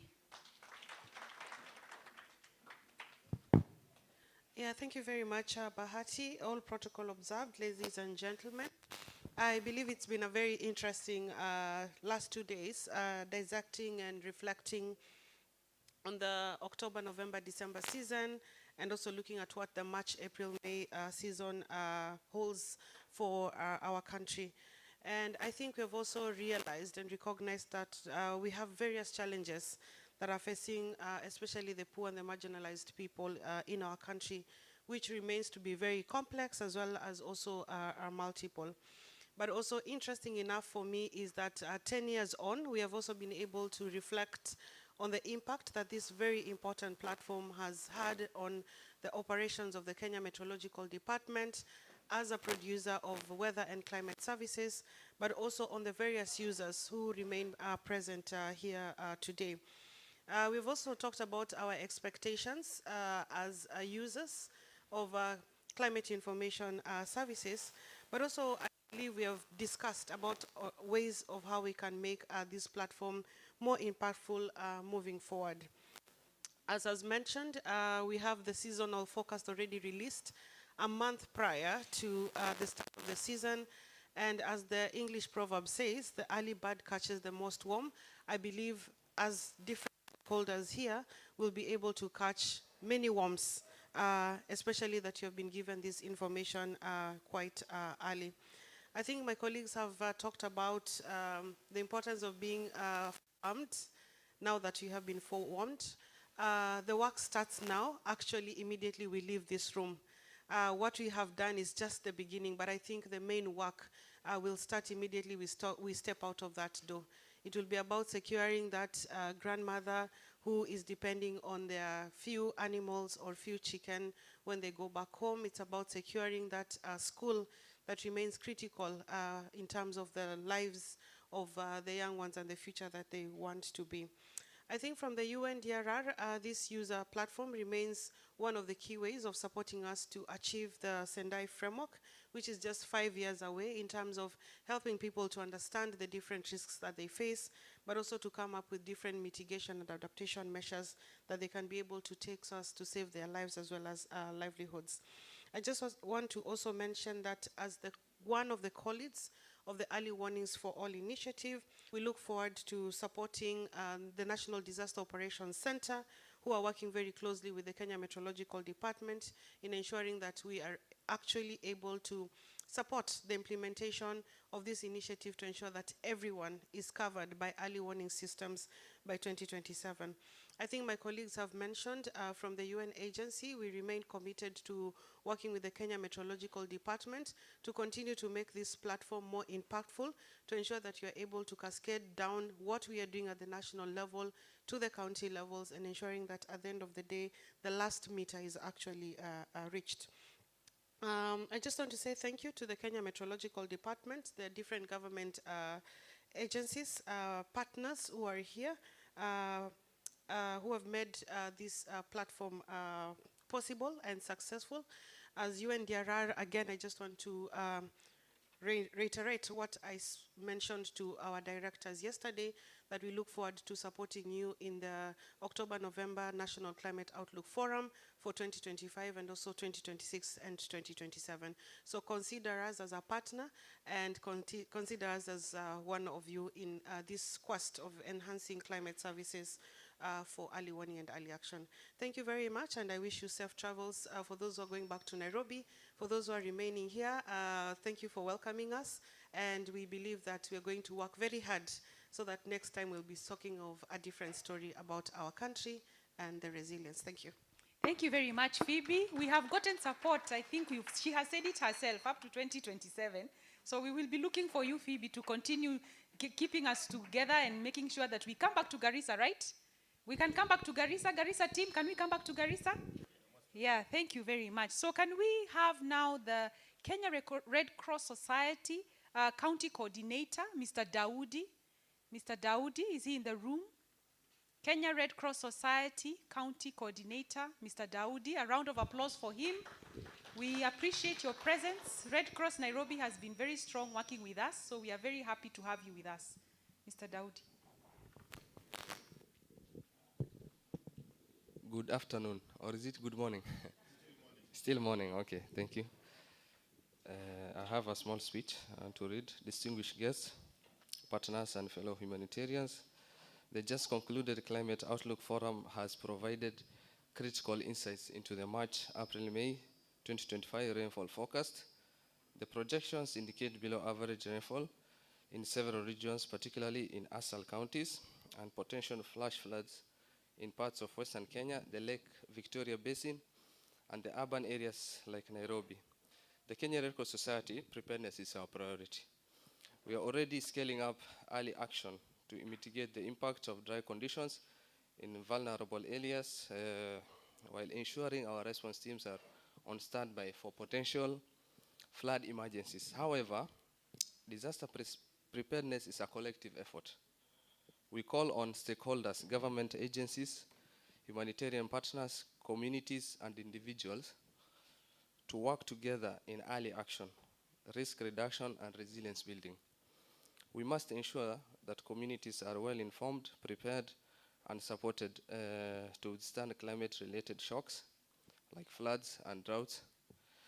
And the Kenya Red Cross Society remains committed to this cause, standing ready to respond, support, protect those who are mostly at risk to be affected by these extreme weather events. Now, let's act now, because preparedness today saves lives tomorrow.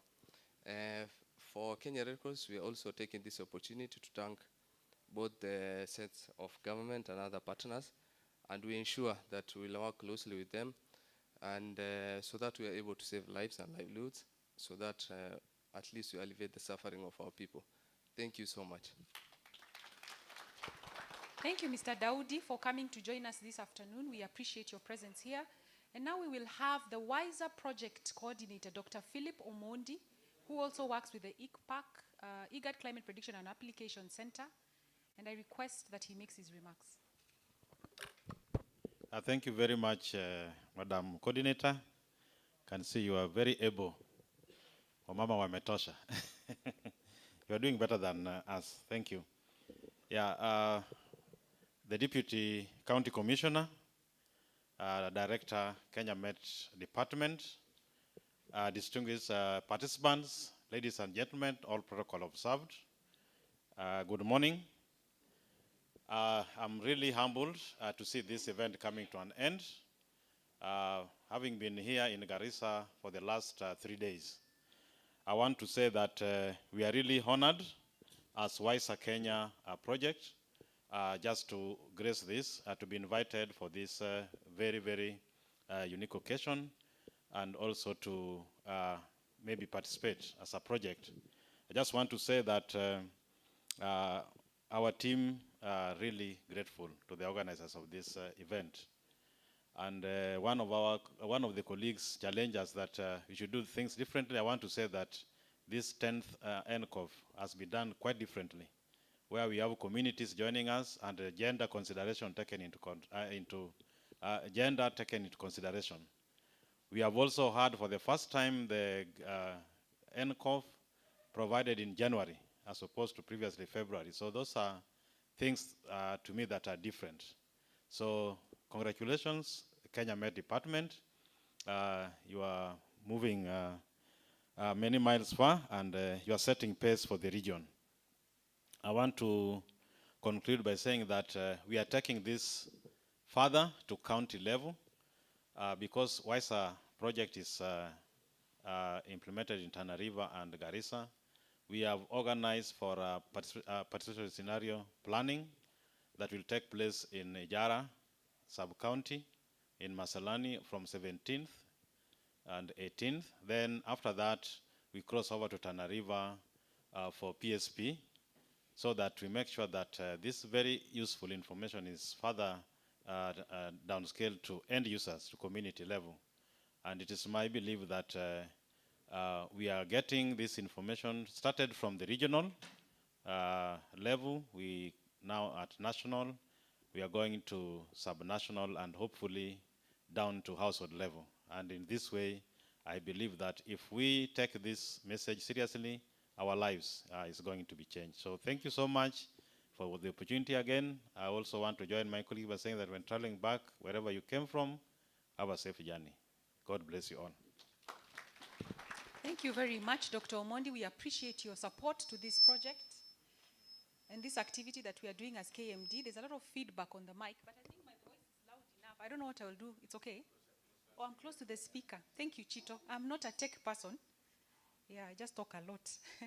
But we are happy now to introduce and welcome again our director, Dr. David Kikungo, to make his remarks. And he will also invite the Deputy County Commissioner to make his remarks as we continue in the closing ceremony. Thank you, sir. Karibu. A round of applause for our director, tafadhali. He has been very good and shared with us the focus this morning.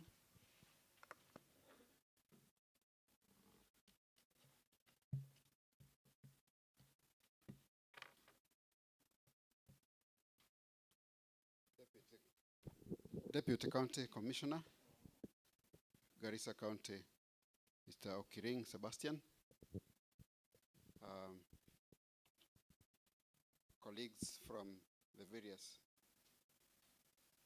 sectors that have really supported us, WISA, represented by Dr. Philip Omondi, and who actually determined that this is where we should host this particular forum by virtue of where WISA is operating from.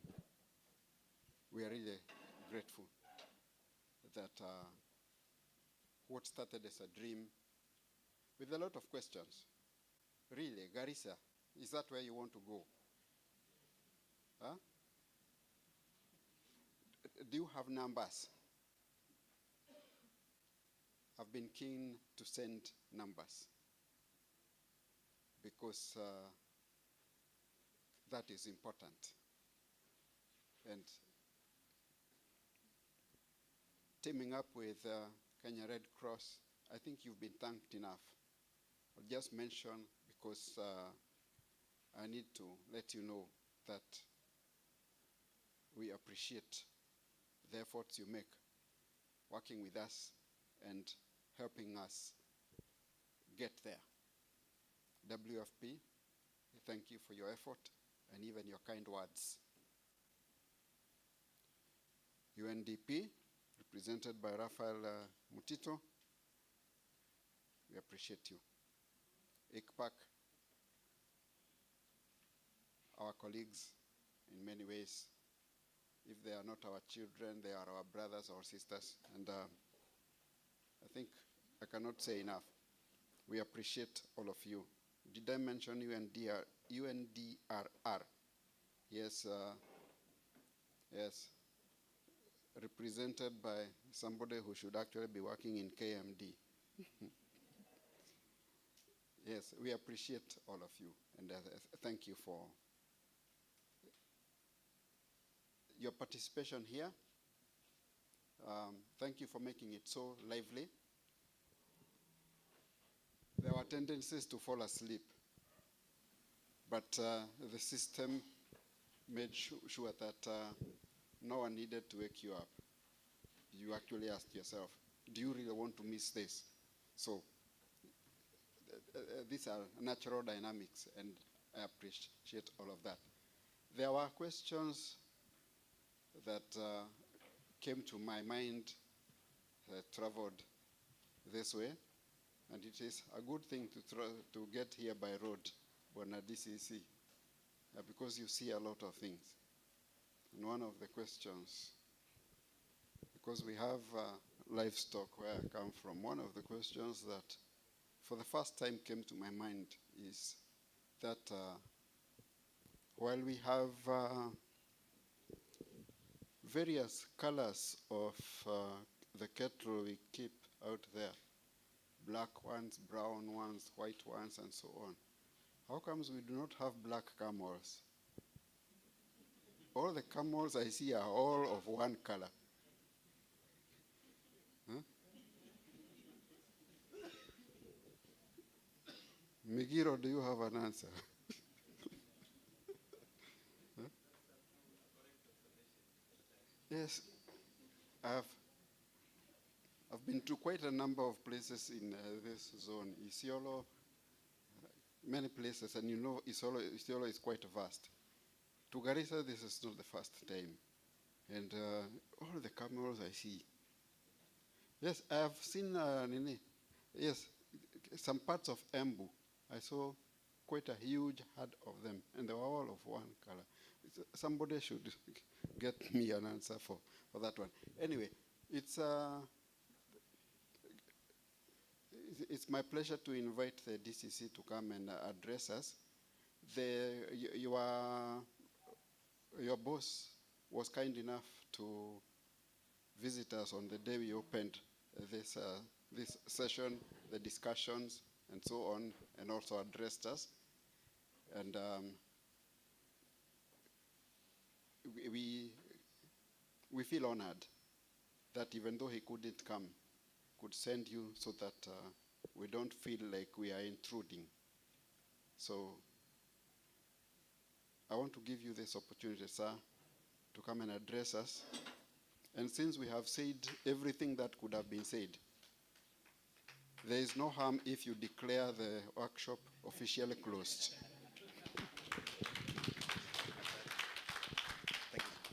Thank you so much, Daktari. Well, you will excuse me because I've not actively participated in this 10th National Climate Outlook Forum, what you're calling Ncof 10. Secondly, I'm here on instructions. Sisi watu wangao mkubwa akisema, it is not the political one ya turn left, hapana. It is purely administrative, and we understand our role as coordinators of all government business. So first and foremost, Dr. Gikungu, I want to appreciate you and your team for having made it possible for this function to be held in Garissa. You're a man on the ground. Sam Odhiambo, I don't know, I've not seen him, but I'm told he's been looking for me. Sam Amia. That man is a great man, in that despite the difficulties in this area, he's been able to penetrate far and wide. I remember him telling me a story of how we went to install a rain gauge somewhere, and by morning, it was not there, just because the local community did not understand how important that gadget is. Bwana Director, climate information in this country has been treated very, very peripherally. I remember when I was a young man watching the news in a black and white TV. Once you see, there was Ngwata, there was Ayub Shaka, utasikia after the news, unaambiwa lastly, there is some climate information. So nobody took it seriously. Once ukisikia mambo ya weather forecast, you switch off your TV, because then power ilikuwa umecharge battery na moto karibu ishe, you want to preserve it for maybe the next news. So ikifika climate information, you switch it off.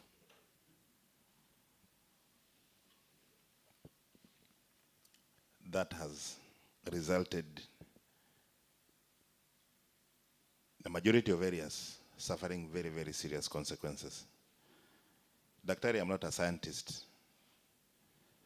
but I think I have capacity to understand that science and technology has taken us a long way in getting climate information real time.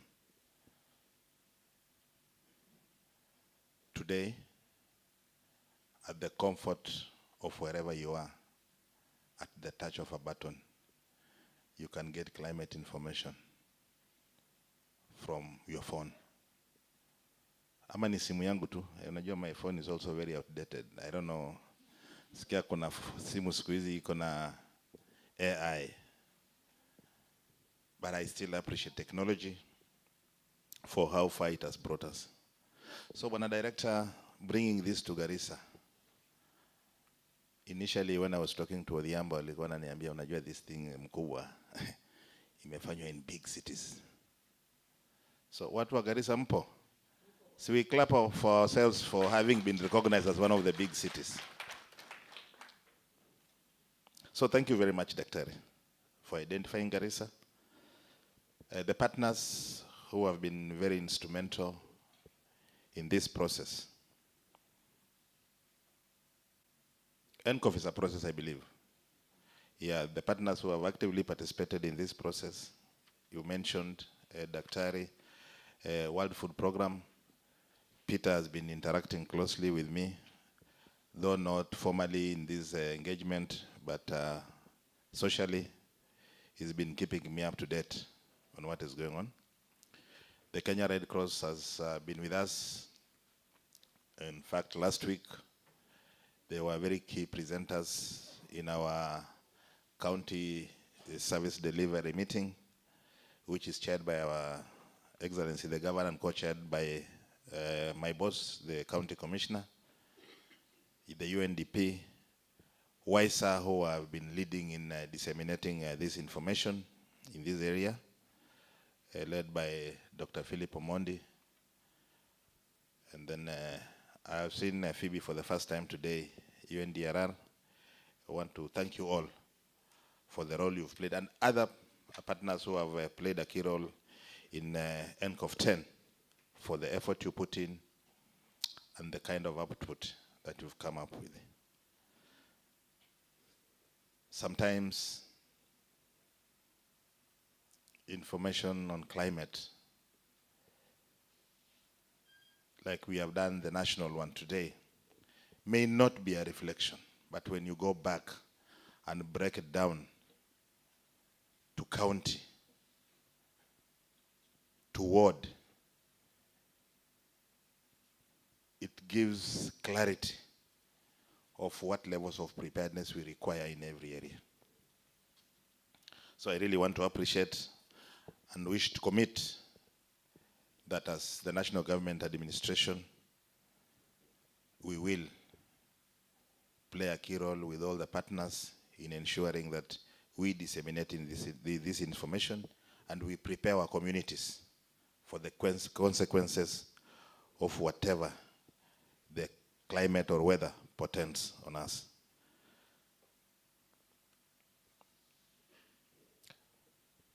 I want to challenge all of us. I know with technology, I was talking to an Indian friend of mine, and he took me to a workshop somewhere. It was a business summit in India. So we sat next in a table, round tables like those ones, where we sat with the representative of Microsoft. Then I looked young. He spoke to this old man, a bearded old man, and asked him, "Hey, Mzee," I'm translating in our local language, but he was speaking in English. "Who are you?" So old man, kamwambia, "I'm a guru in India." "And what do you have to do in a business function like this?" The Mzee asked him, "What do you do?" "Say, I'm one of the senior directors in Microsoft. We are in the business of technology, so we are everything." This Mzee humbly told him, "Najua, whether you manufacture computers or you make toothpicks, all these things are meant for the general well-being of the people. You can imagine you have a piece of tendon stuck on your teeth. I don't know if you'll be able to operate that gadget. The discomfort it can cause you. You can have come here for a function knowing that today is the last day. When you wake up to put on your only clean shirt, unakuta hapa kwa armpit, kumbe juzi uliinua mkono ikararuka. So you look for a needle. Will the computer help you? So these things are all meant for the general well-being of humanity. And ladies and gentlemen, nothing is small. Another example, Daktari, you know about total quality management. It started in Japan. The manufacturers of Toyota, you know the Lexus model of Toyota. Okay, Toyota, every model has got a Lexus. Even if you wanted a Pro Box Lexus. Lexus means you want a Pro Box specifically designed for you. Ukitaka dashboard ikae kama ile ya ndege, ukitaka ikae kama ile ya meli, you go to Toyota, you tell them what you want to do. So one tajiri from the Middle East ordered for a Prado, a V8 Lexus. So kampuni ikatengeneza kwa go down yao wakamaliza. So when it was ready for release, and the customer had paid fully, this vehicle had to be driven out of the showroom to be handed over to the owner.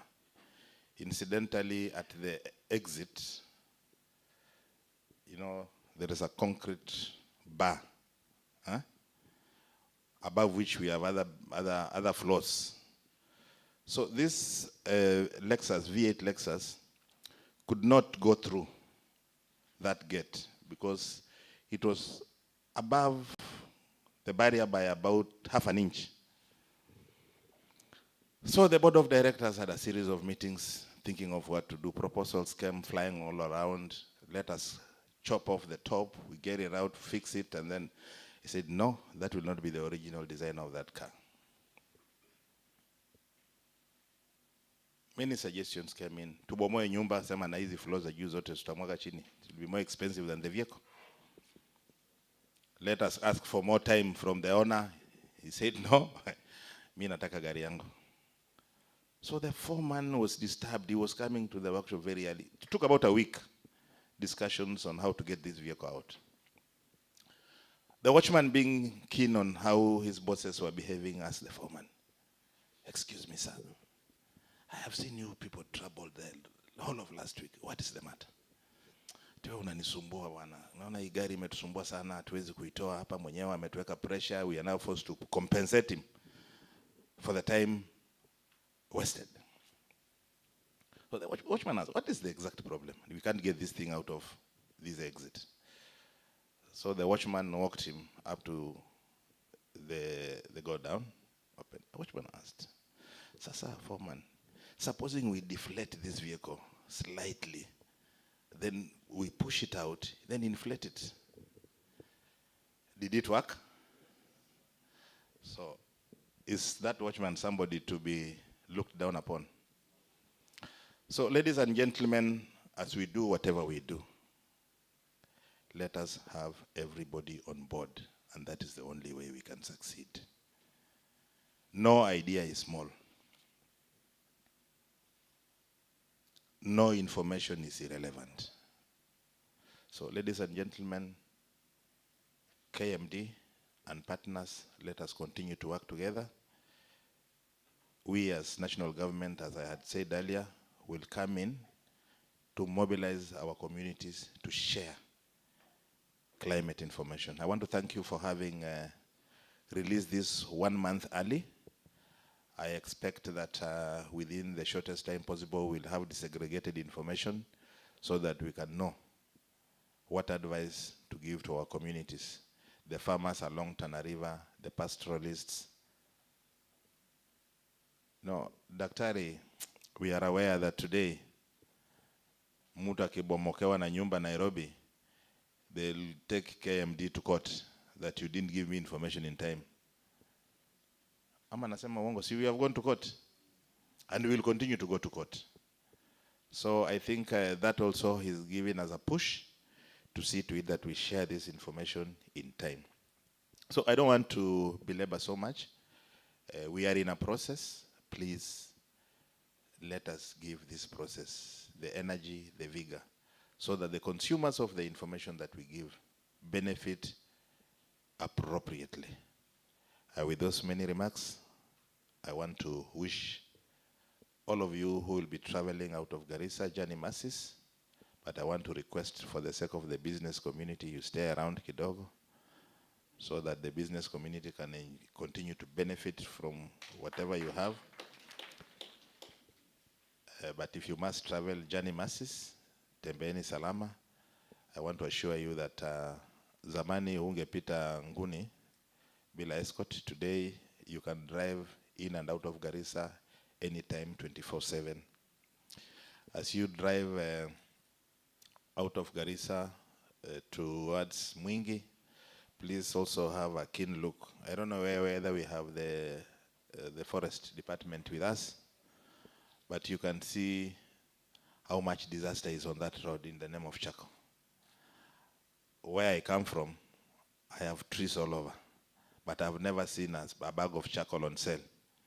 But when I go through this road, I don't see any trees, but I see a lot of charcoal.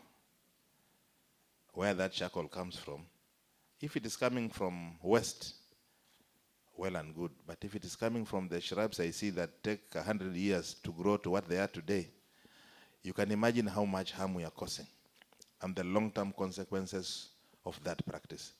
So Kenya Forest, kindly let us up our act. That situation is a serious, serious eyesore and it's a great threat to our environment. So thank you very, very much. May God bless all of you. And please allow me to declare this Ncof 10 process officially closed. Thank you. Hey, guys of Ncof, we have had such a good feedback from our DCC. Naomba tafadhali, tupige makofi na nguvu. It is an honor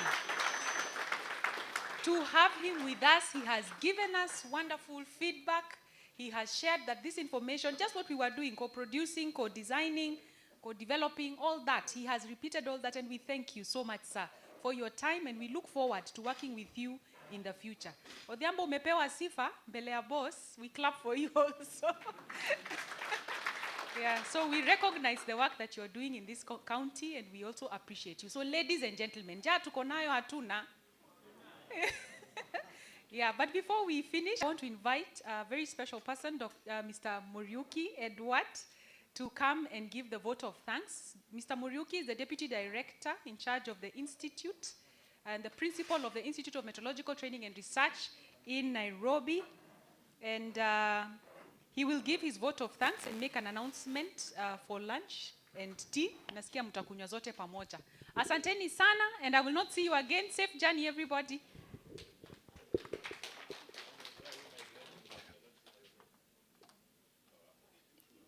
Chief guest, Deputy County Commissioner, Director KMD, distinguished guests, colleagues, participants, good afternoon. Yes, my name is Muriuki, as you've been told. My role is very simple, and this is to give a vote of thanks. But before I do that, there's an announcement to all WISER project team members to meet near the banner. I believe their banner. Okay, on my extreme left.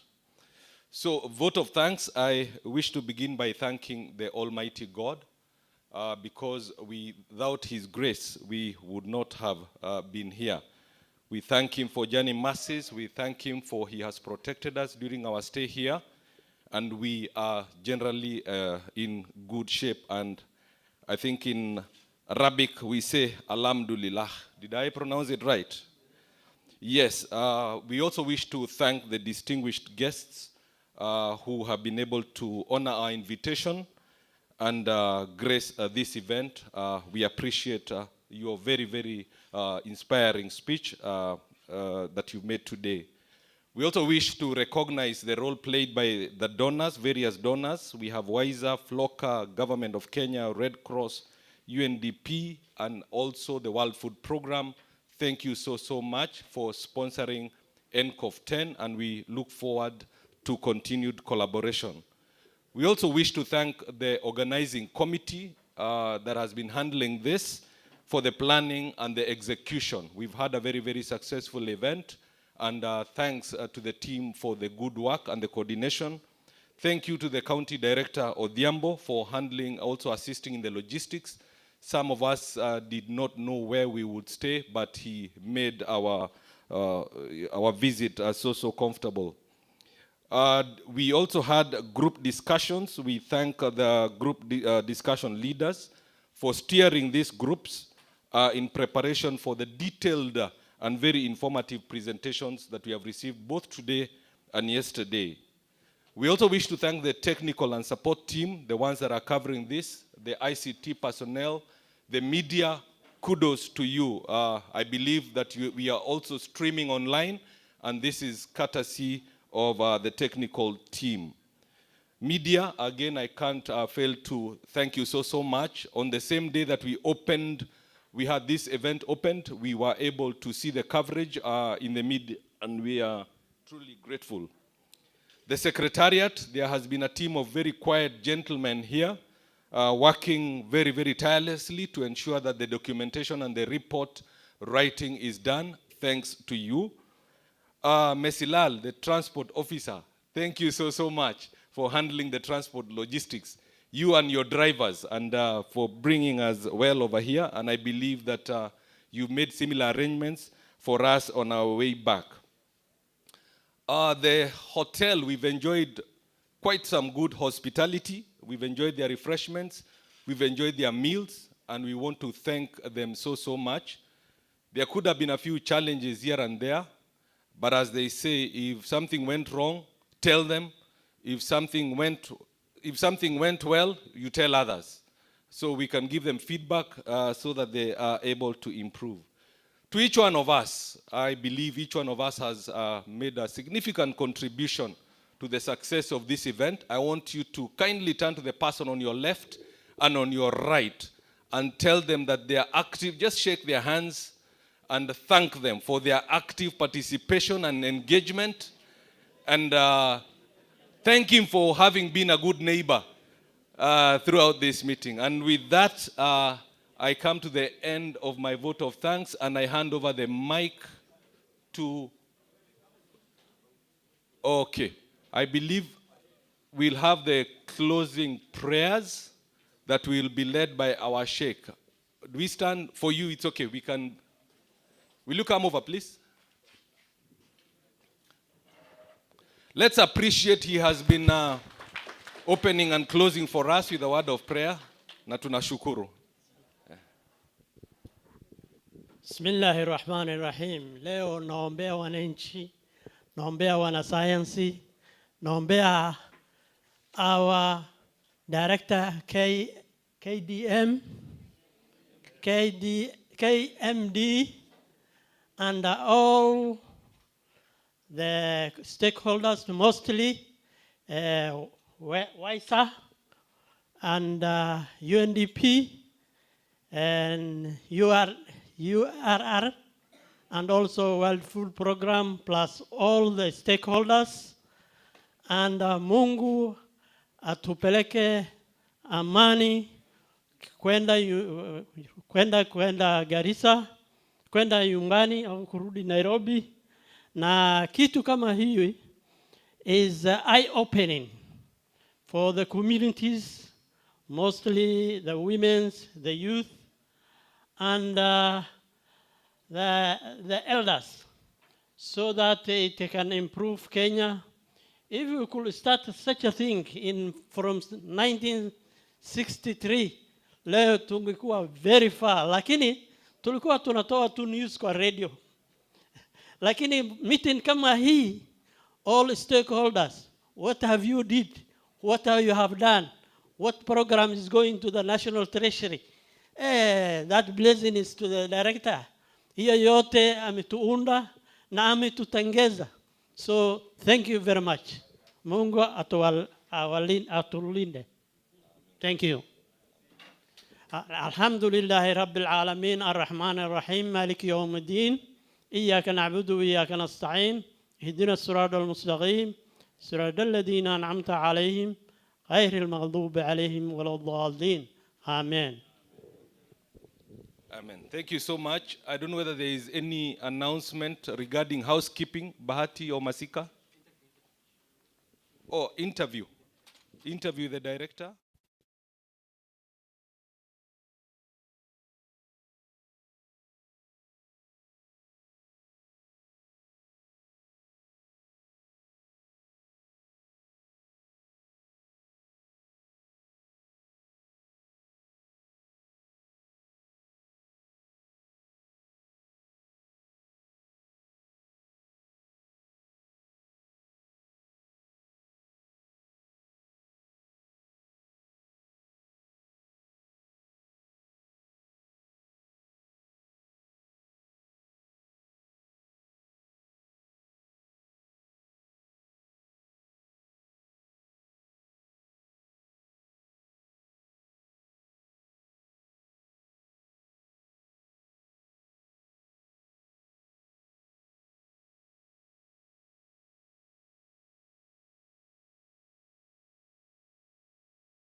in some parts of the country, particularly the central parts, and including Nairobi. That particular storm is short-lived. It is heavy, I know, but it is short-lived. You can plant something if you are ready to support that with other sources of water for complete growth. But it is for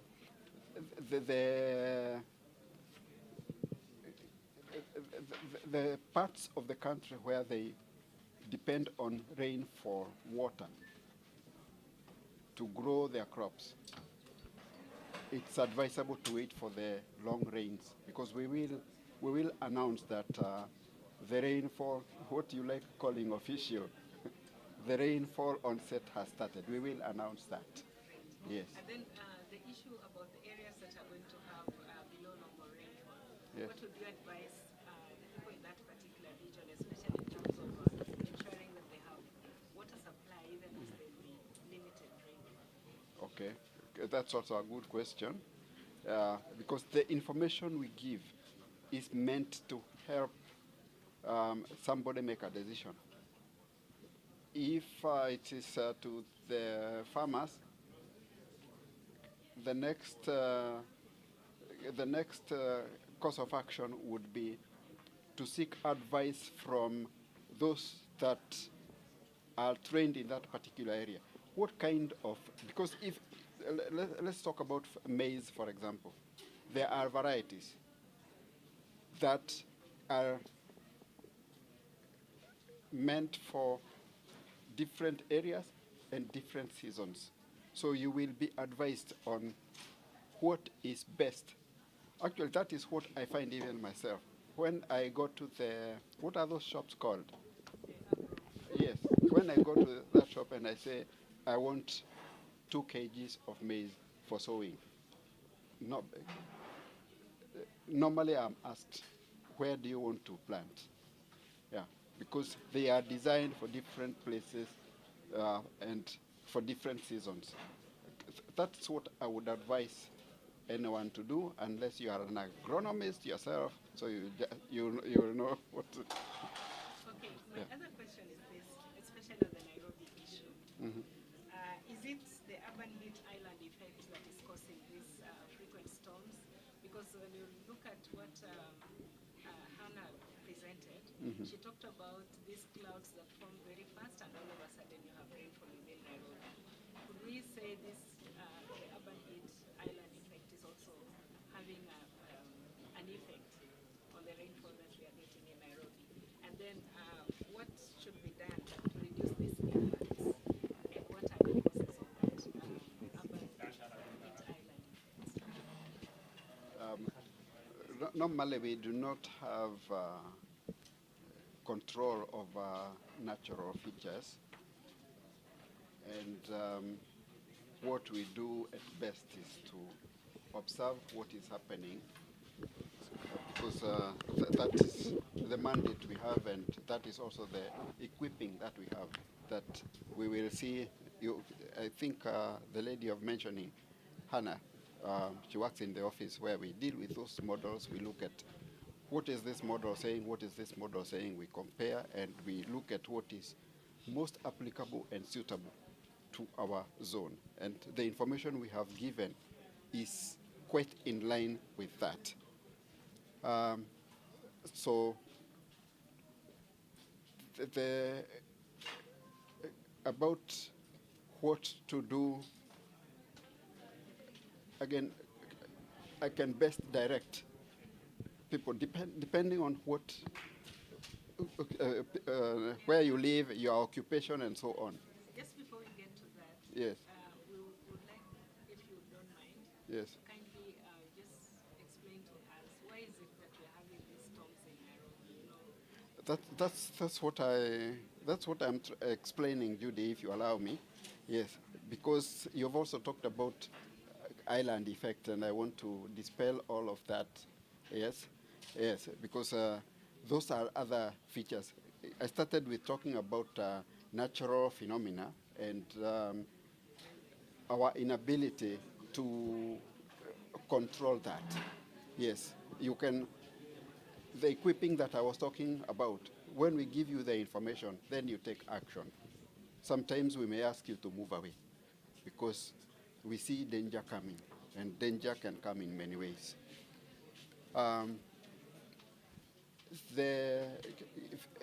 As you heard me say when I was explaining the forecast earlier on, storms are some of the features that will take place even during the period of a dry spell. Because we are not saying that, that anything is permanent. And what is happening in the neighborhood is actually what we observe, and that is what will also govern the long rains, depending on the pressure around us, especially over the oceans.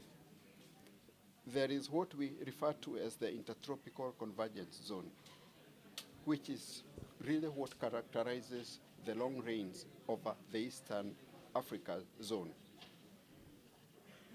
Tanzania is having their share at this time.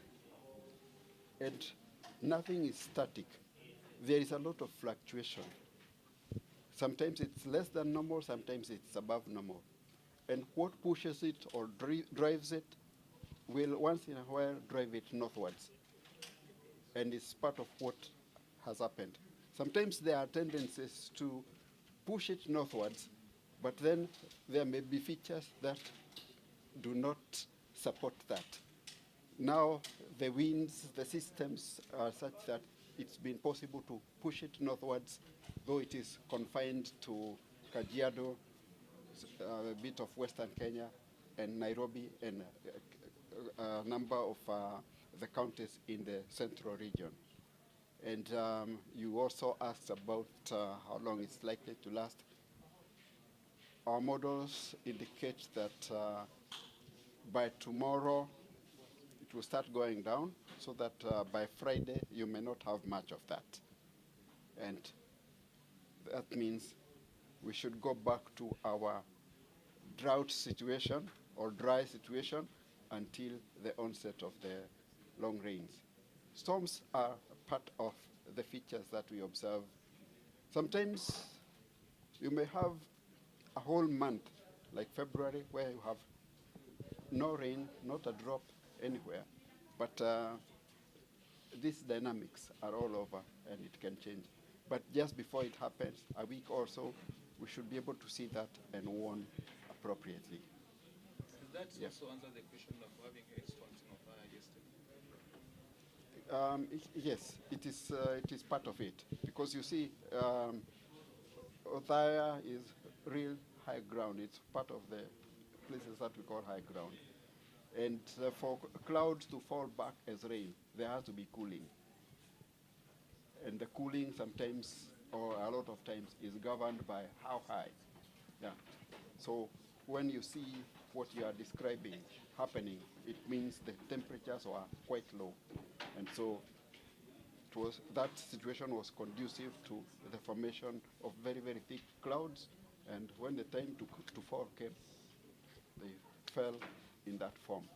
Yeah, because that's quite, the temperatures are quite low that form ice, and for it to drop down. Yeah, and then we are also talking about the distance from where the cloud is to the ground. It's not as much as the other places where it just falls as normal rain. Yeah. Then there's the issue of the Indian Ocean dipole. Yeah. Does this have an influence on weekend rainfall? That is a driver of rainfall, and it features more during the short rains, more than it does during the long rains. The drivers of the short rains, which we observe October, November, December, are quite different from what drives the long rains. Yes. Maybe if you can compare the forecast you just had in the previous years. It is best to compare long rains with another long rain season, but not to compare long rains with short rains.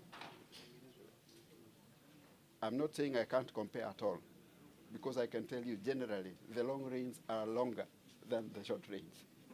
Yeah?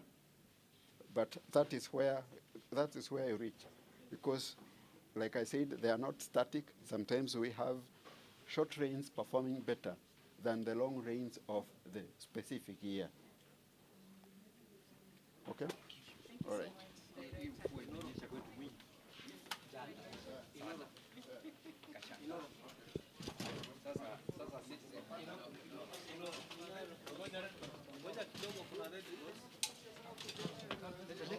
Tunaitwa mahali.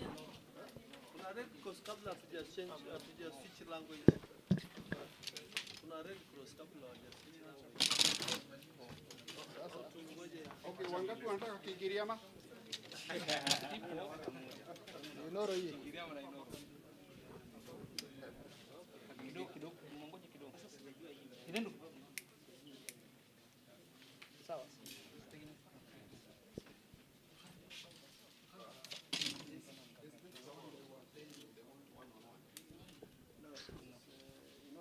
Yes, in Oro. They had somebody called me. They said they wanted one-on-one. This one. Pre-recorded to air at 7. Yeah. Is it the one? Yeah. Okay. And she said but will you understand what I will be saying?